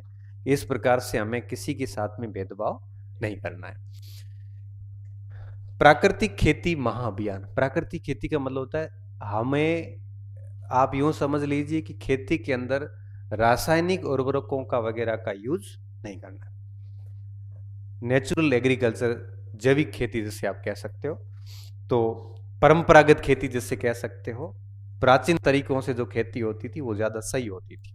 अब उत्पादन को बढ़ाने के चक्कर में खेती के अंदर ऐसी जैसी कर दी है। अब हनुमानगढ़ में, गंगानगर में लोग 2 टाइप के खेत बोते हैं, एक अपने लिए, खुद के लिए, एक अपने लिए। तो खुद का जो है वो तो है ऑर्गेनिक, बढ़िया जो गेहूं वगैरह आवे वो आप सुबह सुबह में रात रान सोमरान फुलकान फाफरियान खावे। और जो केमिकल वालों गेहूं हुए वो आपा गोड़े आवे, आपे हुए फुलका खावा तो अपने पूरा मधु कर दिए हुए गेहूं। पंजाब, हरियाणा, सब जगह से होता है। लोग अपनी खेती अलग करते हैं, मार्केट की खेती। कितनी नैतिक पतन हुआ है बताओ आप। मतलब घरों में जो दारू बनती है ना, वे लोग भी क्या करते हैं, अपने लिए दारू अलग बनाते हैं, दूसरों के ग्राहक के लिए दारू अलग बनाते हैं। सब जगह ये कंडीशन हो रखी है भाई। मार्केट के लोग भी तो, वो भी तो लोग है ना। हमारे खेतों में गेहूं वे कौन, मतलब लेना पड़े, हमारी मजबूरी है, थे जहर बेच दो बताओ। ये स्थिति है। तो राजस्थान सरकार ने प्राकृतिक खेती को लागू करने के लिए योजना बनाई है। 2.5 लाख किसानों को प्राकृतिक खेती की पद्धति से जोड़ रहा है। वित्तीय सहायता देंगे। इसके तहत केंद्र सरकार 60% पैसा देगी, राज्य 40% देगा। 25,000 किसान तो ऐसे होंगे जिनको राज्य सरकार 100% सहायता देगी। और राज्य के सभी जिलों में 1 लाख हेक्टेयर क्षेत्र में 2,000 ऐसे क्षेत्र चुने जाएंगे जहां पे प्राकृतिक खेती को बढ़ावा दिया जाएगा। क्या क्या सुविधाएं मिलने वाली है? इन जो भी किसान होगा उनको 4,000 रुपये एकड़ के हिसाब से उनके खाते में सहायता भेजी जाएगी। और हर क्लस्टर में एक कृषि सखी नियुक्त की गई है, जिससे कृषि विज्ञान केंद्र द्वारा प्रशिक्षित किया जाएगा। वो कृषि सखी जावे को खेत में मजा करे, वो तो घरे बैठी रहे कृषि सखी। तो मामलो तो ये थी पहल हो गयो। तनो की लागे कृषि सखी कृषि खेतम में जाए जाए मनो ज्ञान दे, बताओ। अब कृषि सखी की नियुक्ति होगी, अब लोग क्या ध्यान रखेंगे, ये भर्ती का दिया कृषि सखी वाली भर्ती। और जहाँ कृषि सखी वाली भर्ती है उठने ये सेटिंग बिठाए कृषि विज्ञान केंद्र में जाए। कृषि सखी कौन नियुक्त करे, कृषि विज्ञान केंद्र। फिर पता किया जाएगा कृषि विज्ञान के अंदर केंद्र के अंडर में आवे, कहनो कौन तो ये अपने मामलो सेट हो सके। जबकि सरकार का उद्देश्य ये था कि कृषि सखी आके क्या करेगी, राष्ट्रीय प्राकृतिक खेती मिशन को सफलतापूर्वक लागू करेगी। आगे क्या है, और गांव में ये प्राकृतिक खाद वगैरह बनाए जाएंगे, लाख रुपए तक का इनको सहायता भी दी जाएगी। 180 केंद्र स्थापित हो भी चुके हैं, भर्ती गई था, देखो 180 तो गया केंद्र। अब है प्रेरणा अभियान, ये ध्यान रखना थोड़ा। प्रेरणा मतलब pregnancy registration and early childhood development and nutrition awareness, ठीक है कि ठीक है। प्रेगनेंसी महिला गर्भवती हो जाती है ना, उसके बाद में ये न्यूट्रिशन अवेयरनेस जरूरी है, क्योंकि माँ आपको पता है कि केवल उसके लिए न्यूट्रिशन जरूरी नहीं है, उसके पेट में जो बच्चा पल रहा है उसके लिए भी न्यूट्रिशन जरूरी होता है। हम जैसे महिला पर गर्भवती हो गई, अब वो खान पान सही नहीं है, तो इस स्थिति में बॉडी में पेन होगा, पेन होगा तो पेन किलर लेगी, पेन किलर लेगी तो अंदर पल रहे बच्चे का लिवर गया, अब वो बाहर आता उससे पहले उसका लिवर डैमेज है। अब क्या है कि वो पता चलता नहीं कुछ भी, दर्द तो होंगे, दर्द के अंदर टैबलेट खाएगी, उस टैबलेट का असर किस पे पड़ता है, बच्चे पे पड़ता है, बच्चा बड़ा कमजोर बच्चा पैदा हुआ। एड़ा मतलब आप जड़ा टिकड़ी खादोड़ी अपे तो ही ठीक हो, हमें शहरों में हालत खराब है। शहरों में हालत बहुत खराब है, क्योंकि गांव में तो क्या है कि टिकड़े मिलते कौन एड़े, और महिलाएं काम करती थी पूरा दिन, और खान पीन भी बढ़िया, तो घी दूध दही। हमें हमें पिज्जा खावे, बर्गर, चाउमीन, पास्ता, पोहा, बड़े हैं, पानी पूरी। अब यार ये कंडीशन कर रखी है, बताओ, तो पेट ही दुख है। इधर दो, तो ये इसके लिए है, ये 19 जनवरी से 19 फरवरी तक चलाया जाएगा। गर्भवती महिलाओं को, 0 से 6 वर्ष के बच्चों को और किशोरियों को 100% पंजीकरण करके उनकी पोषण और स्वास्थ्य की सेवाएं दी जाएगी, ताकि इस प्रकार की स्थितियां ना आए। जो भी पात्र लोग हैं, आवाज मत कर, नहीं तो आगे आए पढ़ा थोड़ी देर, शांत रहो। पात्र लोगों को PMMVY जो ये योजना है, इसमें मुख्यमंत्री मातृ वात्सल्य पोषण योजना, अमृत आहार योजना से जोड़ा जाएगा। ये तीनों योजना ऐसी है जो गर्भवती महिलाओं को अच्छा पोषण दिलाने के लिए लाई गई है। और इनके बच्चों को 3 से 6 वर्ष के जो बच्चे, उनको आंगनवाड़ी में एडमिशन दिलाना, जैसे अपन प्री प्राइमरी स्कूलिंग बोलते हैं ना, वो करवाना। इसकी निगरानी के लिए भी इन्होंने अति गंभीर और मध्यम गंभीर कुपोषित बच्चों की पहचान करना, इनको 1000 दिनों तक, पहले 1000 दिन का बच्चा मतलब लगभग 3 साल का बच्चा होता है, तब तक उसका पूरा केयर रखना, बच्चों की आधार और आयुष्मान ID बनाना, ये सारी चीजें करना, ताकि गर्भवती माँ जच्चा बच्चा दोनों है वो 3 साल तक सुरक्षित रह सके। तो टोटल 4 साल इसकी योजना हो जाएगी, गर्भ में आने से लेके और 3 साल का जब बच्चा होगा तब तक पोषण का और स्वास्थ्य का ध्यान रखा जाएगा। क्योंकि ये उम्र ऐसी होती है जहां बच्चे की ग्रोइंग होती है, और यहां पर अगर वो कमजोर रह गया ना, तो फिर वो जीवन भर आगे कमजोर रहने वाला है। ग्राम उत्थान शिविर, इसमें थोड़ा सा कंफ्यूजन आएगा, क्योंकि वेबसाइट पे लिखे हुए 12 विभाग इसमें, और सूजस में लिखे हुए 13 विभाग। हो सकता है एक विभाग बाद में जुड़ गया हो, क्योंकि ये गांव के अंदर भी शिविर लगे थे। ग्राम का मतलब है ग्लोबल राजस्थान एग्रीटेक मीट। ये शुरुआत हुई है 23 जनवरी 2026 से, और 1 फरवरी से आगे इसका दूसरा चरण चला है, 9 फरवरी तक। इसमें क्या होता है कि इस समिट के अंदर कृषि, पशुपालन, ऊर्जा, जल संसाधन सहित 13 विभागों के शिविर लगे, और शिविरों में क्या होता है कि इनसे संबंधित जितनी भी योजनाएं हैं उनका परिचय करवाया जाता है। थोड़ा ये ध्यान रखना है, पहले ये 12 विभागों के नाम आते थे, अभी सूजस ने कितने लिखे हैं, 13 विभाग लिखे हैं। तो अब इसमें प्रश्न आता है कि ग्राम योजना के तहत या शिविरों के तहत कुल कितने विभागों के शिविर लगाए गए, कितने, 13 शिविर लगाए गए। ठीक है, अभी 2 चरणों में चला था ये पूरा हो गया। अब आता है समारोह, उत्सव और कार्यक्रम। राज्य में कई सारे इस समय ये सारे हुए, जैसे विकसित Rajasthan young leaders dialogue. Young leaders मतलब समझा, युवा नेता। युवा कौन, 15 से लेकर 29 वर्ष के जो है वो युवा, उनको मंच देना ताकि विकसित भारत निर्माण में वो अपने इनपुट दे सके। राजस्थान से 44 युवाओं का चयन किया गया और राष्ट्रीय युवा महोत्सव में देश का प्रतिनिधित्व किया था। India stone mart, stone mart होता है पत्थर। राजस्थान का पत्थर आपको पता है कि पूरे भारत में सप्लाई होता है।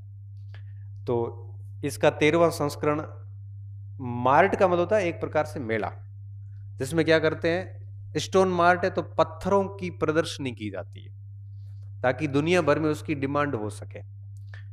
तो 13वीं बार ये मार्ट लगा, 5 से 8 फरवरी 26 को लगा है। कहां पे, सीतापुरा जयपुर के अंदर। और इसमें राजस्थान के जो प्राकृतिक पत्थर है, ये मार्बल, ग्रेनाइट वगैरह, इनकी प्रदर्शनी की गई। आजकल प्रोडक्शन बेचने का ये सबसे बढ़िया तरीका माना जाता है। कई बार हस्तशिल्प के मार्ट लगते हैं, ये पत्थरों का मार्ट था। आयोजक कौन थे, central for development of stone. ठीक है, रिको ने इसको प्रायोजित किया है, लघु उद्योग भारती इसके साथ में था, और इन सब ने मिलके स्टोन मार्ट का आयोजन जयपुर में किया। राज्य स्तरीय पुलिस सम्मेलन जयपुर में आयोजित हुआ। विकसित भारत में पुलिस व्यवस्था इसकी हेडिंग थी। अब इसकी प्रश्न कैसे आते हैं, नॉर्मल आते हैं कि राज्य स्तरीय पुलिस सम्मेलन का आयोजन कहां पे किया गया, इस टाइप से आता, ज्यादा नहीं आता। मुख्यमंत्री भजनलाल शर्मा ने इस समय कई सारी घोषणाएं की है।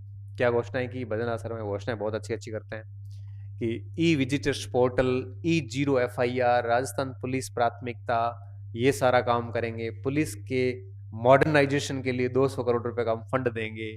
350 करोड़ रुपए हम Sardar Patel centre of cyber control में टेक्निकल एकेडमी बनाने के लिए 350 करोड़ रुपए हम खर्च करेंगे, ताकि भविष्य में जो भी साइबर अपराध है होने वाले हैं, जो हो रहे हैं, उनसे निपटने की तकनीकी हमारे पास हो। अभी साइबर अपराधी पुलिस से आगे चल रहे हैं। पुलिस जितना सोच पाती है उससे आगे साइबर अपराधी चल रहा है, क्योंकि जनता डफोड़ है। फोन करे, पासवर्ड लेन पैया उड़ाए, हमें जा पुलिस वाला, पुलिस वाला मैं क्या करूं, ये करता हूं। पासवर्ड ले लेते हैं आपसे, OTP ले लेते हैं, फोन पे आपको ब्लैकमेल कर लेता है, हाईजेक कर लेता है वहीं पे बैठे बैठे। और आप है वो पैसे के लालच में आता है, कोई डर में अपने आप सारे अस्त्र शस्त्र गिरा देता है, हम पुलिस वालों को बाद में होगा कहीं को। तो इस प्रकार की प्रयास किए जाएंगे। अपराध रिपोर्ट बताई गई कि राजस्थान में अपराध कम हुए, 15% कम हो गए, हत्याएं कम हुई 25%, लूट 50% कम हुई है। कम हुई है, 50 तो है ही अभी भी, लेकिन कम हुई है। 19वां जयपुर लिटरेचर फेस्टिवल, ये अभी विवादित भी हुआ था, एक कवि को बाहर निकाल दिया था, बहुत विवादित हुआ था। ये जयपुर के अंदर हुआ था। अभी 266 से अधिक सत्र हुए, 350 वक्ताओं ने इसमें भाग लिया, कई सारी किताबें वगैरह यहाँ पे पब्लिश की गई। 2 पुरस्कार दिए गए, जो ध्यान रखने आपको। महाकवि कन्हैयालाल सेठिया पुरस्कार दिया यतीन्द्र मिश्र को, उनकी किताब का नाम है बिना कलिंग विजय। कलिंग विजय किसकी थी, अशोक की। द्वारका प्रसाद अग्रवाल सम्मान पीयूष मिश्रा को दिया, उनकी किताब है तुम्हारी औकात क्या है, पीयूष मिश्रा, खुद नाम है तुम्हारी औकात क्या है पीयूष मिश्रा के, कहीं को नहीं औकात। ये किताब है, 2 लाख रुपए इनको इसका इनाम दिया गया। ये 2 पुरस्कार दिए गए। किताबों को सम्मिलित करो में आ सकता सवाल, थोड़ा ध्यान रखना। ये पब्लिशिंग जगत का बिजनेस टू बिजनेस मंच है। B2B मंच क्या होता है, होता क्या है,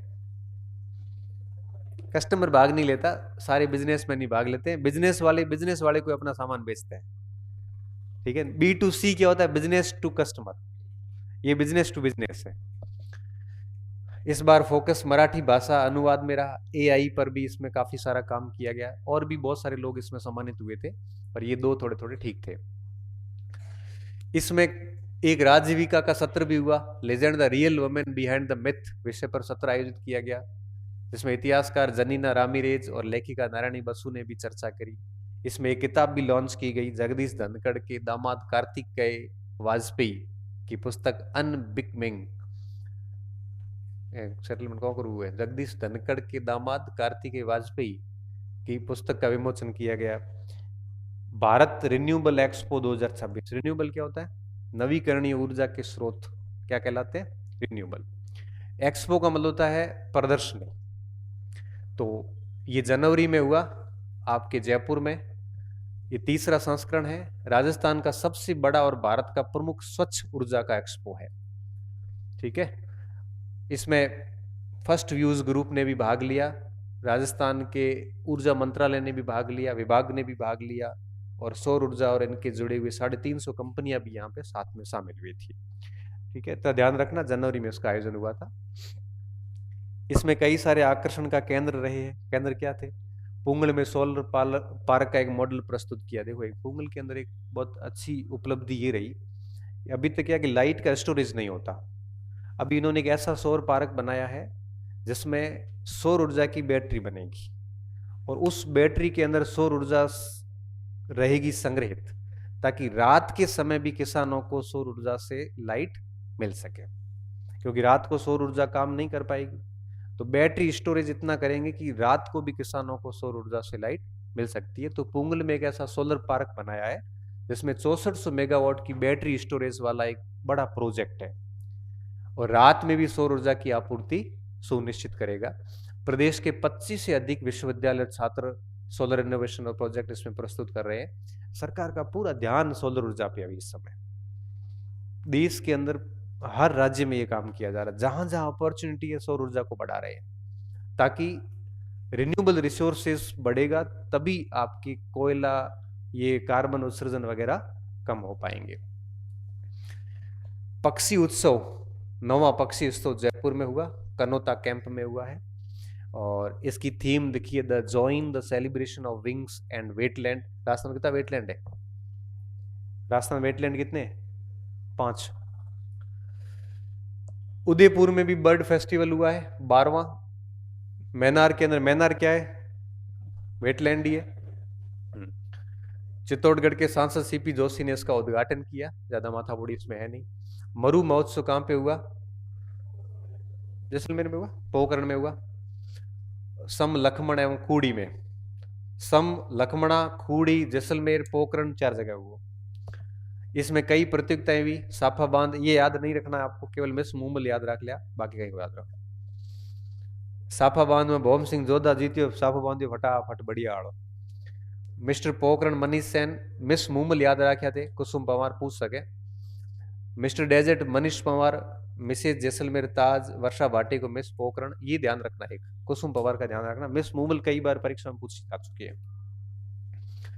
राजस्थान डिजी फेस्ट, टाई ग्लोबल, टाई ये कंपनी का नाम है। डिजी फेस्ट क्या होता है? डिजिटल फेस्टिवल, जहां विभिन्न प्रकार की डिजिटल तकनीकी का प्रदर्शन जो है वो किया जाता है। तो जयपुर में ये आयोजित किया, सीतापुरा में, और राजस्थान सरकार का सूचना प्रौद्योगिकी विभाग इसका मेन आयोजक है। थीम क्या है? प्रौद्योगिकी, विकास और स्थिरता। अब ये सवाल कैसे आते हैं आजकल? अब यूं तो कुछ लग नहीं रहा है, ये सवाल कैसे बनेगा? Rajasthan Digifest tie global summit 2026 के संबंध में कौन सा कथन ठीक नहीं है? आरपीएससी ने सवाल बनाना है, तुम्हारे याद करने में जो रहा है घरी काली हो जाए, याद को है। कम से कम 3 से 4 बार पढ़ोगे तब ये याद होगा। ऐसा नहीं याद नहीं होगा, करने वाले करेंगे, लाइन टू लाइन याद करेंगे। लेकिन इसके लिए आप अगर ये सोचोगे कि नहीं इसको ऊपर ऊपर से कर लेंगे, तो ऊपर ऊपर से ही होगा नहीं। ये तभी हो पाएगा जब आप उसको सीरियसली बैठ के लाइन टू लाइन बढ़िया अंडरलाइन करोगे, अच्छे से समझोगे उस चीज को, तब जाके याद होगा। कम से कम 3 से 4 बार पढ़ना पड़ेगा उसको। कर ठीक कर है कर अफसो नहीं करो तो मनक बीजा नौकरी ले जा है। हम देख लो, नौकरी चाहिए तो करना पड़े। और पढ़ते ही है, ऐसा थोड़ी है कि बच्चे खूब मेहनत करते हैं। हम तो देखते हैं टाबर याद करे करे बैठा है, जो लाइन टू लाइन याद करे। कई बच्चे आएंगे आपको मिलेंगे जब ऐसे आते हैं कॉन्फिडेंट में, सर करंट में सवाल गलत करा, 60 प्रश्नों पे कॉन्फिडेंट होना चाहिए। 60 प्रश्न और मैटर एडो तैयार होना चाहिए थे कि यहां से गलती नहीं करेंगे। जद जान सेटलमेंट बैठे, क्योंकि अब वो दौर नहीं है कि जब आप वन लाइनर प्रश्न आता नॉर्मल मोटा मोटा कि राजस्थान में पद्मश्री किसको दिया, तगाराम बिल को, यहाँ यहाँ थोड़ी चले गया। अब तो अलग मामला चल रहा है, कहानी अलग चल रही है। अब तो आएगा कि राजस्थान के किस व्यक्ति को पद्म भूषण दिया गया जिसकी एंट्री महाराष्ट्र से भी मूलतः और राजस्थान का है। ओ ओ ठीक है, तो घर जाए प्रिंट कर लिया, प्रिंट करे इन बढ़िया फर्स्ट क्लास तरीके में पढ़ लिया, हर 7 दिन में एक बार पढ़ लो, संडे को 8 पन्नियां हो है पढ़ लो, तो अगले महीने क्लास होगी तब तक इसको आप 4 बार पढ़ लोगे। उसके बाद में जब अगली क्लास आएगी तब ये पेज हो जाएंगे आप 8 से 16, फिर पढ़ लो हर संडे। तीसरे महीने तक जब बुकलेट आएगी तब तक आप उन पेजेस को इतना पढ़ चुके होंगे कि बुकलेट आपको याद हो रखी होगी। इस तरह से चलोगे तब तो है ठीक। और दे सोचो कि ना ये ना लास्ट में करो, तो लास्ट में कहीं नहीं वे मजा करो, एक सवाल को हूं तो ना कहो पता रड़े करो, आरपीसी गाला काटो, मोनो भेड़े काटो, जगह में होनो कहीं है कौन। ठीक है, संडे टू संडे, समझ में आ रही बात? प्रिंट कर लिया और संडे टू पूरी बढ़िया एक तो एक लाइन पढ़ लिया, आधे घंटे को काम है हमें, समझोड़ो है खाली पढ़ना होगा एक बार। अब इसमें 3 सत्र हुए। पहले सत्र में स्मृति ईरानी भाषण दियो है, महिला सशक्तिकरण पे leadership beyond label. Virender Sehwag ने भी एक भाषण दिया है, नो फियर नो लिमिट्स। जो व्यक्ति डरता नहीं है वो सीमाओं से बाहर जाके काम करता है। बढ़िया बात है, नो फियर नो लिमिट। डर गया वो लिमिट में रहेगा, जिसको डर नहीं है वो सीमाओं को क्रॉस करके काम करेगा। या नहीं थे या सीमा क्रॉस करेंगे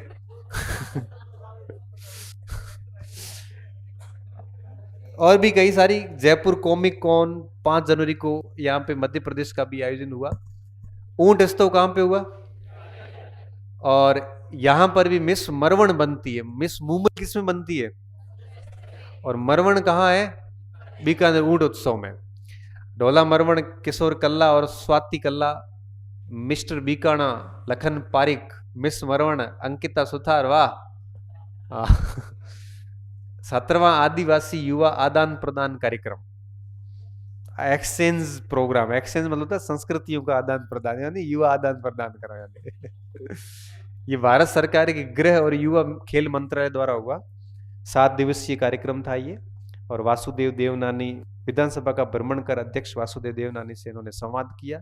ये क्या होता है, देश भर के युवा भाग लेते हैं, कुछ मेघालय के आ गए, कुछ मणिपुर के आ गए, जब आपस में बात करते हैं ना तो कल्चरल एक्सचेंज होता है।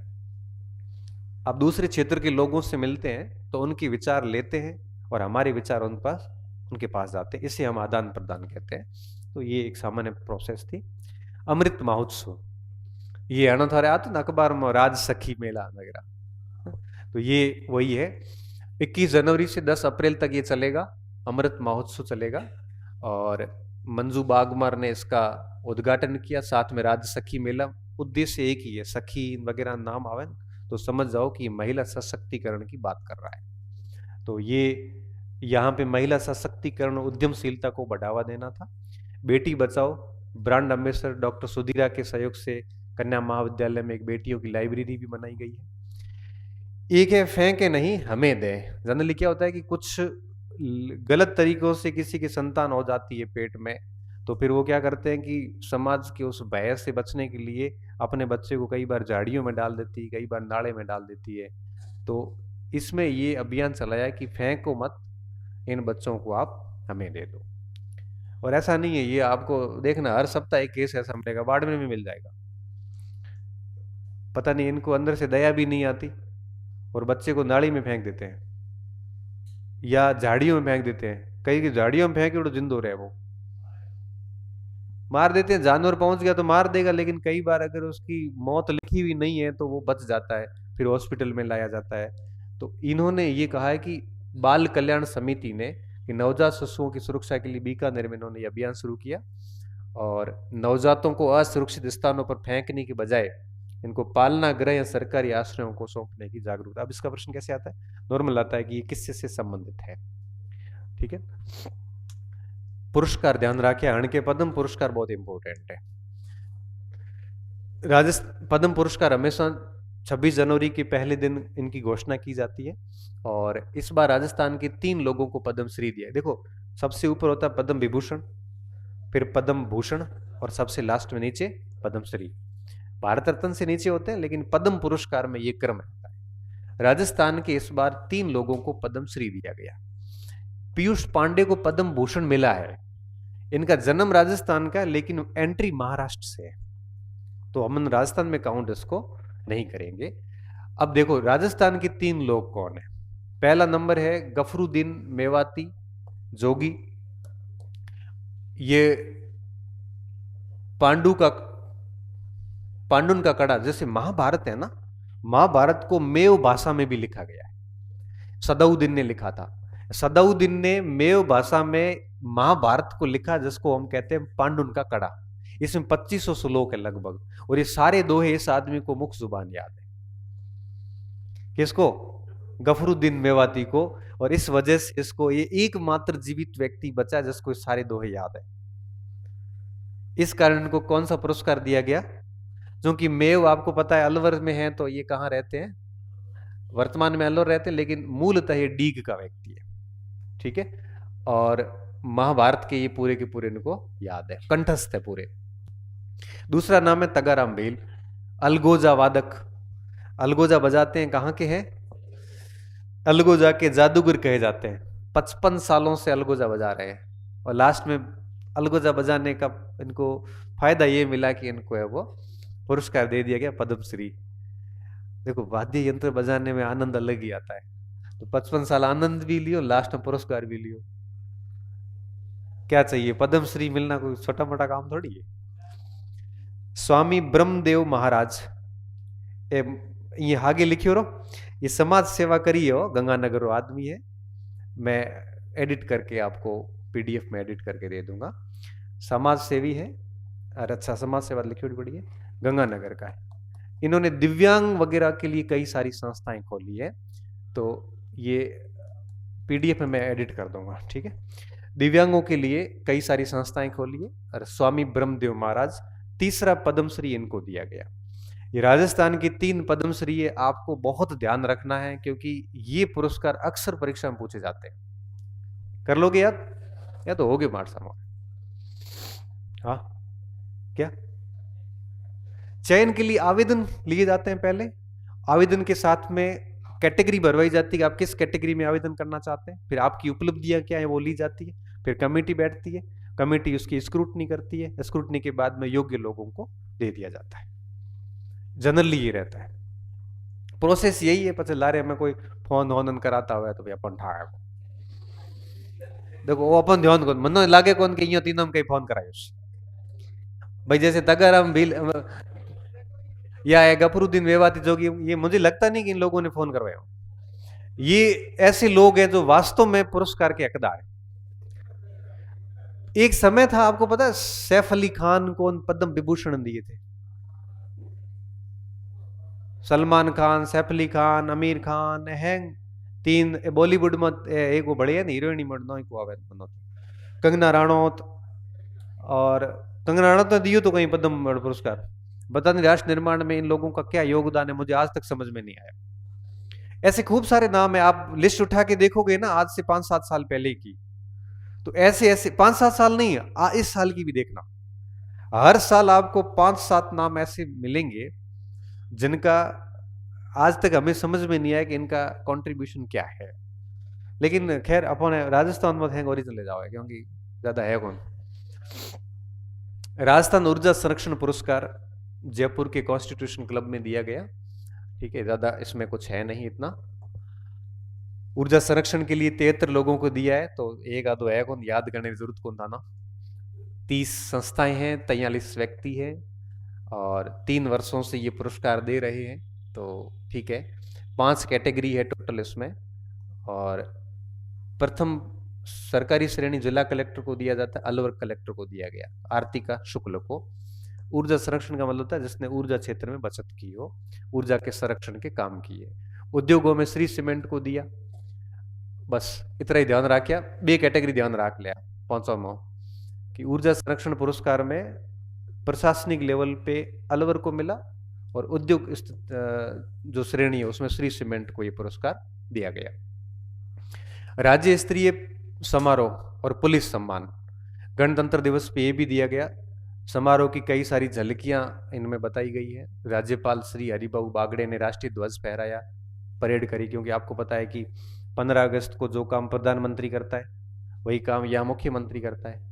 26 जनवरी को जो काम राष्ट्रपति करते हैं वो काम यहाँ पे राज्यपाल करते हैं। उप मुख्यमंत्री भजनलाल शर्मा, वासुदेव देवनानी, पूरा मंत्रिमंडली रहता वहां पे।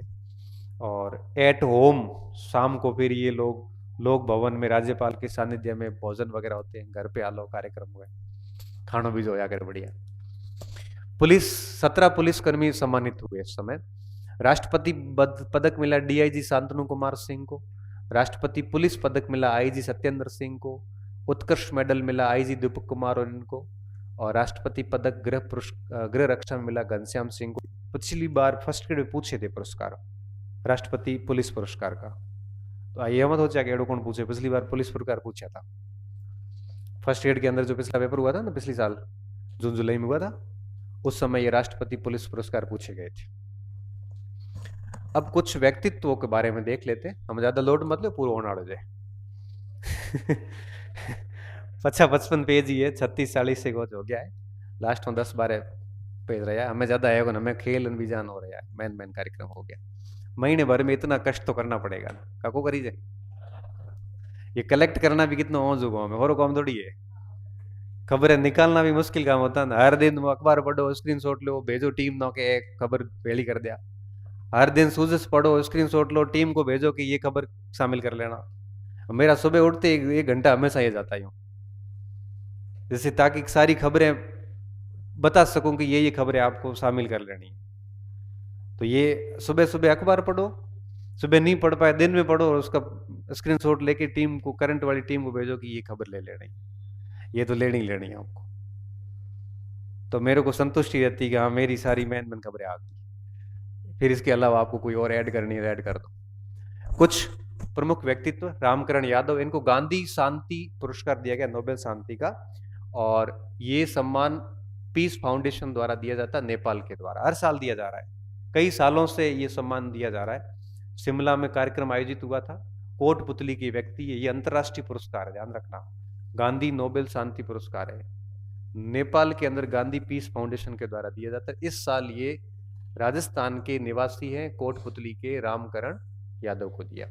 दूसरा नाम है डॉक्टर ललित कुमार भारद्वाज, इन्होंने वर्ल्ड बुक ऑफ रिकॉर्ड्स पुरस्कृत हुआ ये। और इन्होंने पावर ऑफ वेट अभियान में भाग लिया, जहां पे गीध और इनके संरक्षण के लिए प्रयास किए जा रहे हैं। तो गीधों के संरक्षण के लिए इन्होंने योगदान दिया, किसने? ललित कुमार भारद्वाज ने। इसके अलावा देखोगे लक्ष्य राज सिंह मेवाड़ा, इन्होंने तो कहीं 1400 घड़ा बोंटिया किया गया, 1400 घड़ा बोंटे, और इन्होंने 10वां गिनीज बुक वर्ल्ड रिकॉर्ड बनाया है। थे 1500 बोंटे राउंड एक दिन जाए। और मनस्वी अग्रवाल, ये अकांकागुआ के ऊपर चढ़ी। एकांगुआ कहाँ पे है? एंडीज के अंदर। तो एंडीज पर्वत श्रेणी है दक्षिणी अमेरिका में, वहां की एक चोटी है एकांगुआ। एशिया के बाहर दुनिया की सबसे ऊंची चोटी है ये, उस पर मनस्वी अग्रवाल चढ़ी है। इससे पहले गीता समोता चढ़ी थी, और अब राजस्थान की ये दूसरी महिला बनी है, ध्यान रखना इसका।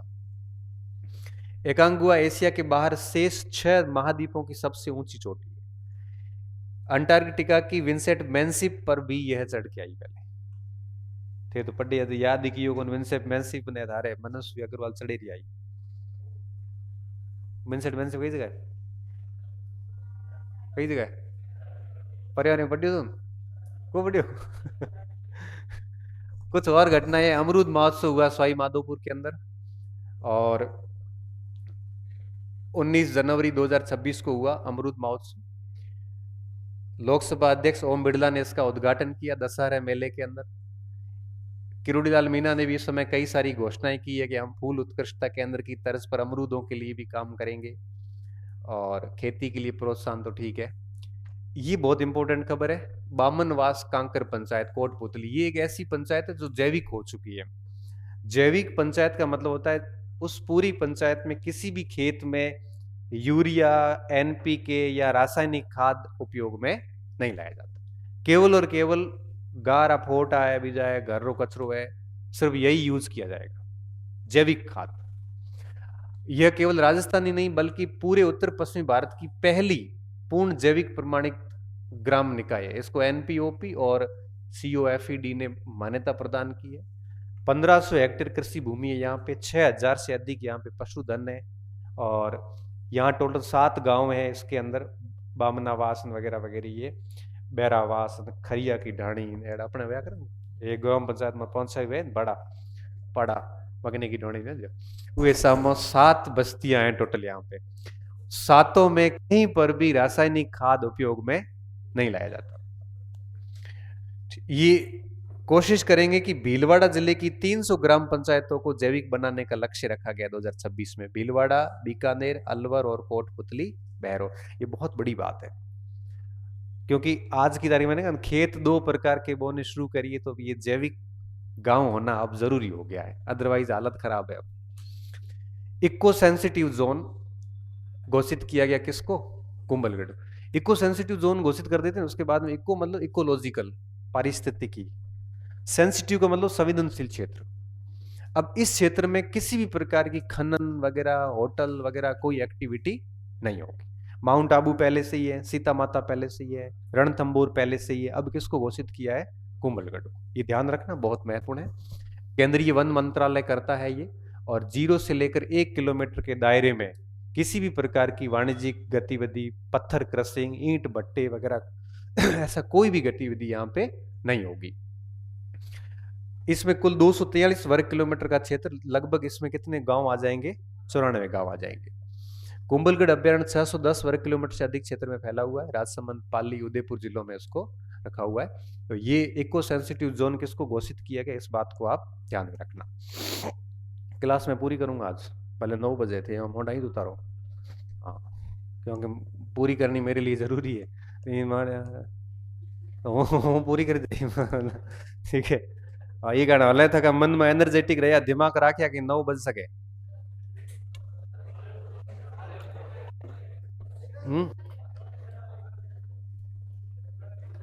क्लास पूरी करके जाऊंगा, अब ज्यादा नहीं रही है, ठीक है? 40-45 मिनट की क्लास रही है, हो गए नहीं तो 8:40 वैसे ही टाइम है हमारो। 40 है, હું आयो 6:40 लेट आयो थोड़ो, तो क्योंकि सर बाहर को निकले पहला, हाँ या निकले को नहीं बाहर। कर्तव्य पथ पर आजकल जो राजपथ हुआ करता था पहले, उसको क्या नाम दे दिया है? कर्तव्य पथ। वहां पे राजस्थान की प्रदर्शनी चली, हैंगम आगे राजस्थान की जो प्रदर्शनी थी उसमें सबसे आगे जो झांकी बनाई हुई थी, उस झांकी में 3 पोर्शन किए गए थे, 3 भाग था झांकी का। हैंगम आगे एक अलगू जो बजातो तो आदमी, बीच में उस्ता कला ले ली पूरी शानदार तरीके से। उस्ता कला कहाँ की फेमस है? बीकानेर की। तो आप देखो, इस झांकी ने सबको आकर्षित किया और राजस्थान मरुस्थल का स्वर्ण स्पर्श झांकी का नाम दिया। और इस झांकी के सबसे अलगो जो रावण अथो, सबसे आगे क्या था? रावण अथा बजाता हुआ एक व्यक्ति 180 डिग्री घूम रहा था सबसे आगे के भाग में। बीच के भाग में, ये 13 फुट का था, बीच के भाग में उस्ता कला की विशाल एक पारंपरिक कुप्पी और नक्काशी करते हुए कारीगर थे। और पीछे का जो भाग था उसमें मरुस्थलीय संस्कृति के प्रतीक के रूप में विशाल ऊंट और उसके ऊपर एक आदमी बैठा था। तो देखो, रावण अथा, उस्ता कला और ऊंट की सवारी, ये तीनों मिला के राजस्थान की झांकी तैयार की गई थी। पूछ सकते हैं, ये बीकानेर से झांकी गई थी, बहुत इंपॉर्टेंट है ये। और सजावट वगैरह सारा रेडी रेड था, बहुत शानदार झांकी थी। फोटो देखे हमारे, ये फोटो लगाना भूल गयो, बाकी बहुत बढ़िया आया वीडियो है, पीडीएफ दे दो। यूट्रिकुलेरिया और कॉमन सेल डक। यूट्रिकुलेरिया मांसाहारी पौधा है। कैसा पौधा? मांसाहारी, क्योंकि वो सूर्य की रोशनी से ऊर्जा नहीं बना पाता। तो ये क्या करता है, ऐसे पत्ते के ऊपर जैसे कीट आएगा ना कर भेड़ो है वो भेड़ो पत्ता भेड़ो हो जावे। भेड़ो होने के बाद वो कीट तड़पड़े तड़पड़े मर जावे, और बाद में उस कीट के जो प्रोटीन्स होते हैं उस पत्ते के ऊपर रह जाते हैं और उस पत्ते को भोजन मिल जाता है। तो जितने भी मांसाहारी पौधे हैं, कीट भक्षी आप कह सकते हो। तो केवला देव में इस प्रकार के पौधे अभी हमारे को वापस देखने को मिले हैं, जिसका नाम क्या है? यूट्रिकुलेरिया। इसे ब्लेडरवॉर्ट भी बोलते हैं। उद्यान के इन भागों में ये पौधा मिला है, यूट्रिकुलेरिया और ब्लेडरवॉर्ट करके। ये पूछते हैं कई बार, बीच में पूछा भी था फर्स्ट ग्रेड के अंदर, यूट्रिकुलेरिया पहले ही पूछा गया है। तो ये वापस दिखे हैं, पहले दिखे नहीं थे बीच में कई सालों से, जब लगा जैसे लुप्त हो गए हो। अब यूट्रिकुलेरिया पाछो देखी जो ये जगह, ये दुर्लभ है, मांसाहारी पौधा है और कीटों को अपनी ऊर्जा का स्रोत बनाता है। दुनिया की सबसे छोटी जंगली बिल्ली मिली है, रस्टी स्पॉटेड कैट, कई जगह मिली है, शेरगढ़ में। दुनिया की सबसे छोटी बिल्ली कहां से मिली? शेरगढ़ से मिली है, और बिल्ली का नाम है रस्टी स्पॉटेड कैट है। बिल्ली थी सी फोटो जो हार जो फोटो गई। 78वां सेना दिवस। सेना दिवस कब मनाया जाता है? क्यों सेना दिवस? तो ध्यान होना चाहिए, सेना दिवस क्यों मनाया जाता है? 15 जनवरी 1949 को पहली बार भारतीय सेना के पावर ट्रांसफर हुए थे। कमांडर इन चीफ बूचर था पहले, और उस बूचर के स्थान पे के.एम. करियप्पा को कमांडर इन चीफ बनाया गया 15 जनवरी 1949 को। भारत का अधिकारी चीफ बना, भारत की सेना के.एम. करियप्पा के अंडर में आई। इस वजह से 15 जनवरी को सेना दिवस मनाया जाता है। के.एम. करियप्पा का नाम सुना है? 1986 में फील्ड मार्शल की पदवी मिली। के.एम. करियप्पा नाम सुने कौन थे? उनके बेटे का नाम केसी नंदा करियप्पा, वो भी एयरफोर्स में थे। और आपने अगर किस्सा सुना हो कि 1965 में उनका फाइटर प्लेन पाकिस्तान में गिर गया और केसी नंदा करियप्पा वहां रह गए। तो पाकिस्तान और भारत के बीच में जब डील हुई, राष्ट्रपति अयूब खान इसके अंडर में रहे हुए थे के.एम. करियप्पा के आजादी से पहले। तो उनको पता चला कि के.एम. करियप्पा का बेटा भी कैद में आया है। तो उन्होंने बात करी के.एम. करियप्पा से कि आपके बेटा है, मैं इसको फिर छोड़ देता हूं। तो क्या पाकिस्तान की जेल में कैद हर भारतीय सैनिक मेरा बेटा है, अगर छोड़ सकता है तो सबको छोड़ दे, नहीं तो उसको भी अंदर ही रख के। ये शब्द किसके थे? के.एम. करियप्पा के। और उसके बाद सारे सैनिकों को वहां से छोड़ दिया गया था। ऐसे व्यक्ति के बारे में हमें पता होना चाहिए। 78वां सेना दिवस मनाया 15 जनवरी 2026 को। जयपुर में पहली बार परेड हुई, जनरली नहीं होती हर जगह पे। ये पहली बार हुआ जब मुख्य परेड किसी छावनी से बाहर हुई। साथ ही दिल्ली से बाहर ये चौथा आयोजन है। बीच में रील वायरल होती थी जयपुर के अंदर परेड की, एक बार आपको बताओ। इस बार भारतीय सेना और शौर्य बलिदान इसकी थीम रखी गई, और इसमें स्वदेशी हथियार कई सारे प्रदर्शित किए गए, ब्रह्मोस, आकाश, अर्जुन, K9, वज्र, रोबोटिक्स, म्यूल वगैरह सारा कुछ। कई सारे सम्मान भी दिए गए। राजनाथ सिंह ने यहाँ पे ऑपरेशन सिंदूर के वीरों को सम्मान दिया गया। इसके अलावा सूरतगढ़ में भी उन्होंने नमन केंद्र का उद्घाटन किया।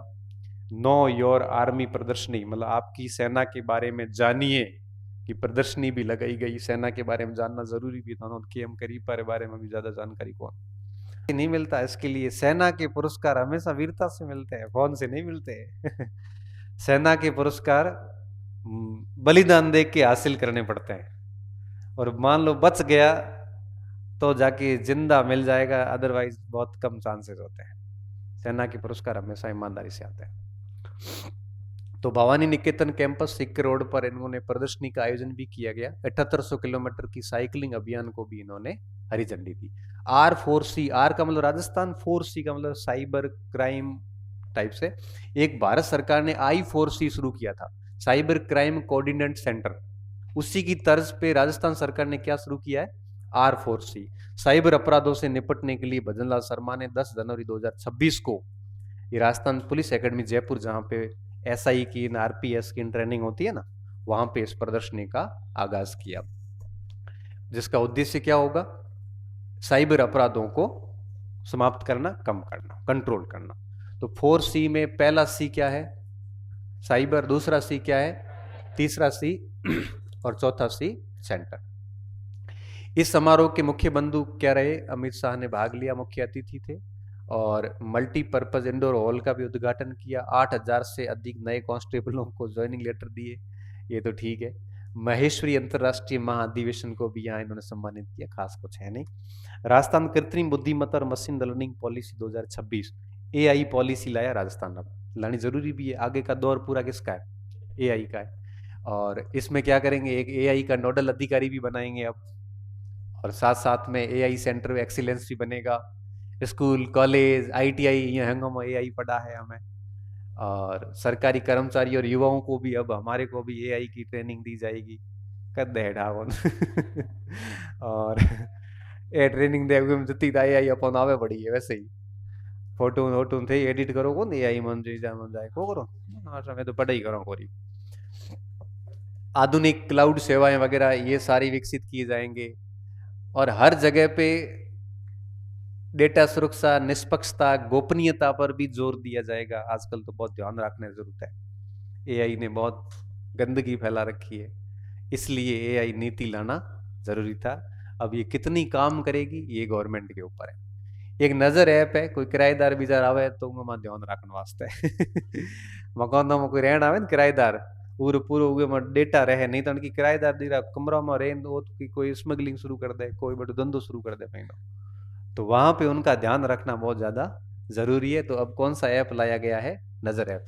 किराएदार और नौकरों के सत्यापन को आसान बनाने के लिए जयपुर पुलिस ने इसको शुरू किया है, नजर रखने वास्ते। केड़ो ऐप है, नजर ऐप। याद रखे, एड़ा ऐप चारा है सम्मिलित करो, पता बैठा रहा नजर ऐप इसका उद्देश्य क्या है, आम जनता द्वारा किराएदार, ड्राइवर, नौकर इन ध्यान रखना, बेटा चोरी नहीं करेंगे थे क्योंकि बीच में जयपुर में हुआ था ना, जयपुर में बेटा किराएदारों ने बम हमले करवा दिए, स्टूडेंट बन के रहे, और बाद में क्या किया कि जब विश्वास हो गया ना पूरे पाड़े ना, धीरे धीरे बम छोड़ा जाए बारे महिरा। तो किराएदारों का पूरा ध्यान रखना पड़ता है, मकान किराए पे देने से पहले पूरी तफ्तीश करो। बाड़मेर में तो गंदगी घड़ी हुई है बेटा, किराएदार बने आवे पस महीना MD इसमें बेचना शुरू कर दे धड़ल्ले से, उनको क्या उनके मैं कोचिंग करने जाऊं, और काम ये धंधा शुरू कर देते हैं। ये तो मैंने एक नशे का धंधा है, कई धंधा है जो बेटा किराएदार शुरू कर बैठा है, तो पैसे के चक्कर में मालिक भी कुछ कहते नहीं। ऐसा ऐप पूरे राजस्थान में आना चाहिए। बताओ, बाड़मेर के दीपक शारदा, उन्होंने भारत पिन बनाया है, कोई भी एड्रेस 7 अंक डालते एड्रेस निकल जाएगा, हर एड्रेस के लिए पिन बना दिया। जैसे होता है ना UPI ID होती है आपकी, आपकी ID कहीं पे भी डालोगे आपका नाम आएगा, वैसे हर एड्रेस के लिए पिन बना दिया। बाड़मेर रो आदमी बताओ, बाड़मेर के दीपक शारदा ने 7 साल की मेहनत के बाद एक स्वदेशी डिजिटल एड्रेस सिस्टम विकसित किया है। UPI की तर्ज पर 7 अंकों का यूनिक कोड है, जिसमें 1 मीटर तक की सटीक लोकेशन मिलेगी आपको। वो 7 अंकों का ID कार्ड डालते ही आपको, मतलब जैसे यहाँ का ID कार्ड डाला तो 1 मीटर तक की लोकेशन बता देगा वो व्यक्ति कहाँ पे है, लोकेशन की एग्जैक्ट।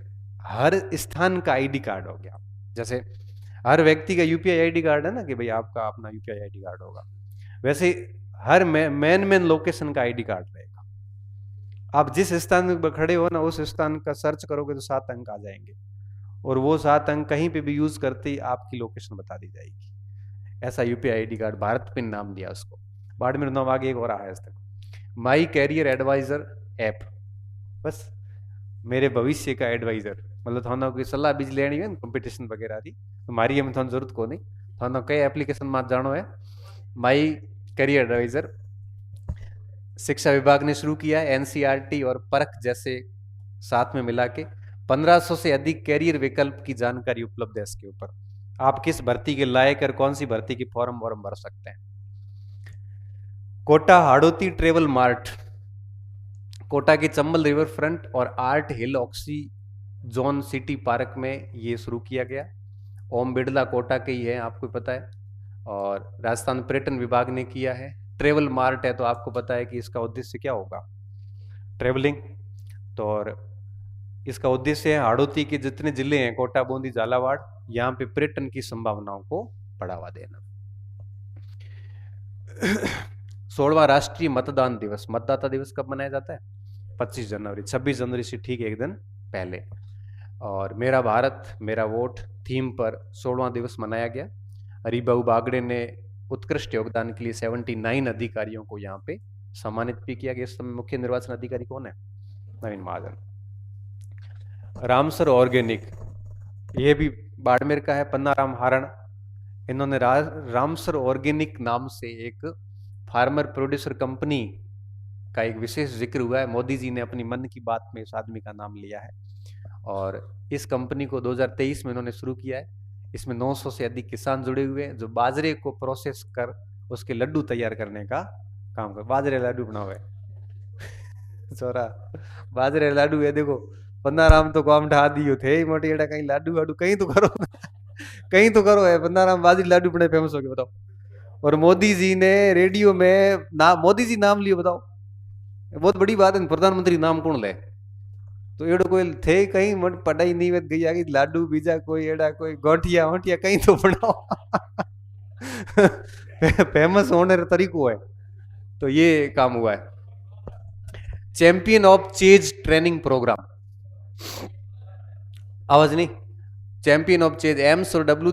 आप इतने देर से पढ़ रहे, थोड़ा एनर्जी है बोलने रही नहीं है तो बैठे रहे डायट है वो बोलते जाओ अब ज्यादा कुछ रहा नहीं है, 7 पीपीटी रही है बस, 48 हो गई है पूरी बस। ए 48 57 हमें लास्ट तो यही बस इतना रहेगा, ज्यादा लोड नहीं लेना, हमें डरनो नहीं है, मोटो मोटो काम हो गयो है ते जाने आज घंटा 2 घंटा ला गया बड़े को लागे मस्त रहो। घर जाके पढ़ लिया एक बार पाछो। राजस्थान सरकार और यूएई सरकार के बीच में एक समझौता हुआ है। यूएई मतलब संयुक्त अरब अमीरात, और इनके बीच में 3 लाख करोड़ रुपए का एक समझौता हुआ है, जिसमें ये लोग क्या करेंगे, यूएई वाले राजस्थान में यही सौर ऊर्जा पवन ऊर्जा, बस और कुछ नहीं है। अभी ये 3 लाख करोड़ रुपए लेके 60 गीगावाट लाइट के बनाए जाएंगे संयंत्र।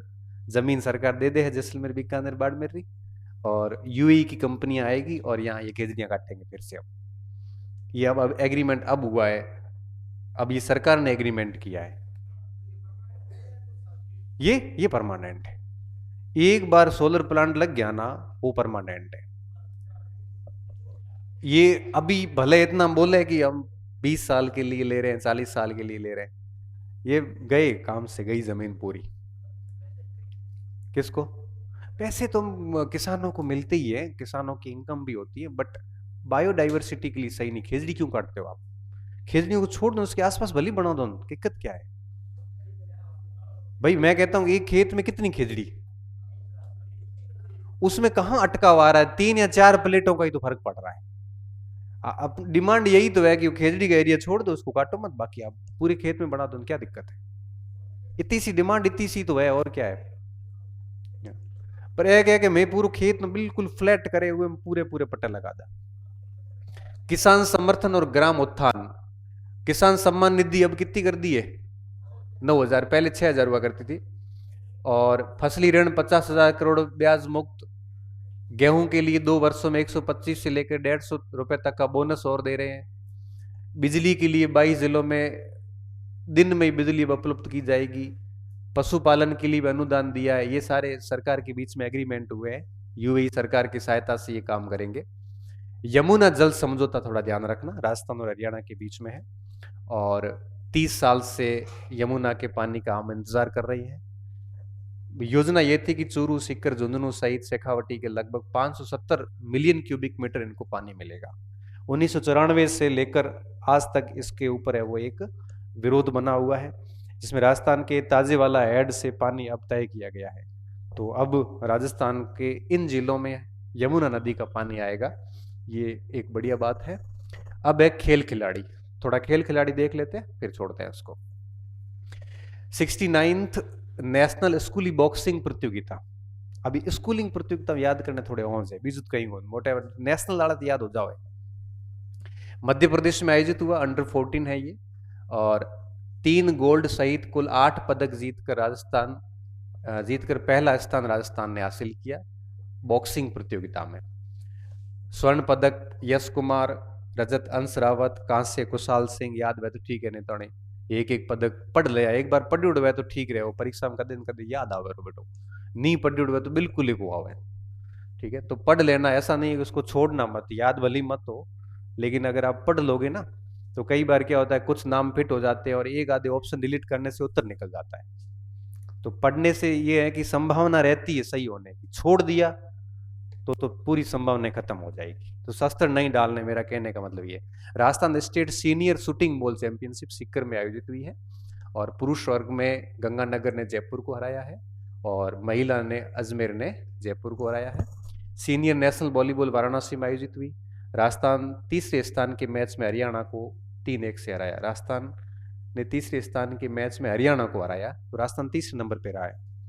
महिला वर्ग में केरल रही है, पुरुष वर्ग में भारतीय रेलवे की टीम अलग बनती है, सर्विसेज की टीम अलग बनती है, विद्या भारती की टीम अलग बनती है, मतलब आदर्श विद्या मंदिर वालों की, इनकी टीम अलग बनती है।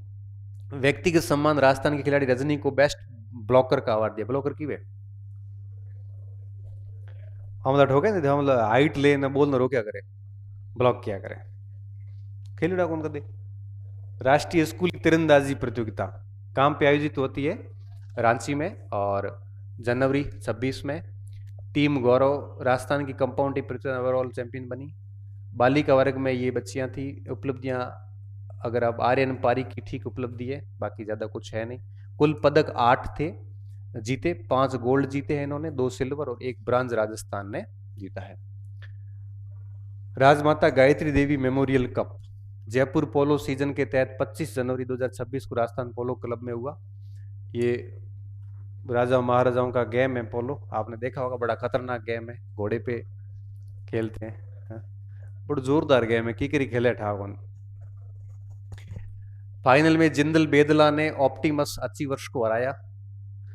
कबड्डी संघ चुनाव हुए हैं जयपुर के अंदर। निर्विरोध अध्यक्ष बने जितेंद्र सिंह, और उपाध्यक्ष हरजीत सिंह बराड़ बने हैं। Ananta miss and missus India 2026 Jaipur में आयोजित हुआ ये, और इसके विजेता रहे है तमन्ना राव, और मिसेज इंडिया में रही है श्वेता कुमावत। ठीक है, बाकियों ने भाग ही लिया है। कुछ खिलाड़ियों के नाम और बता देते हैं। सुनीता धोबी पैरा पावर लिफ्टर है। पैरा मतलब समझते हो, दिव्यांग। दिव्यांगों, जितने भी दिव्यांग गेम है उनके आगे क्या लगेगा, पैरा। पावर लिफ्टर मतलब भारोत्तोलक। 79 किलोग्राम वर्ग में इन्होंने बढ़िया प्रदर्शन किया, 2 गोल्ड मेडल जीते हैं। ये चैंपियनशिप रुड़की में आयोजित हुई थी, और स्टेट चैंपियनशिप साई द्वारा आयोजित थी, इसमें भी इन्होंने पदक जीता है, गोल्ड मेडल जीता है। इसमें इतना ध्यान रखना, सुनीता धोबी का संबंध किस खेल से, para power lifter. Sindhuja Jaiswal ये आईटी प्रोफेशनल है, खिलाड़ी नहीं है, और मिसेज वॉग स्टार सीजन 4 का खिताब जीता इन्होंने। सामाजिक कार्यों में भी सक्रिय रहती है। ठीक है। विनीता गुप्ता, ये स्वतंत्र विधिक शोध संस्थान जयपुर में लॉयर है ये विनीता गुप्ता, और इनको रॉबिन वन ब्लू अवार्ड दिया गया है। ठीक है, इंडियन लॉ पार्टनर में भी ये शामिल है, तो ये वकील है। विनीता गुप्ता का संबंध विधि सेवा से संबंधित है। दिव्यांशी जैन नन्ही स्क्वैश खिलाड़ी, स्क्वैश खिलाड़ी है ये, और इन्होंने एडिनबर्ग में आयोजित स्कॉटिश ओपन स्क्वैश का खिताब जीता। 13 साल की बच्ची के जीते आवे बताओ। 13 साल टाबर हवाई जहाज चढ़े जावे, वो तो दिया जाए, वो रमे है कौन। और वहां जाके पदक जीतना करना बहुत बड़ी बात होती है। फाइनल उन्होंने भारत की ही सनाया परसरामपुरिया को सीधे सेटों में हराया। फाइनल में भारतीय टाबरी जदे कॉन्फिडेंस आयो है। एक ही महीने में उनका दूसरा अंतरराष्ट्रीय खिताब है। पहले कुआलालंपुर ओपन भी जीती, मलेशिया में जीती। तो कुल मिला के अच्छी खिलाड़ी बच्ची, आगे बढ़िया कर सकती है।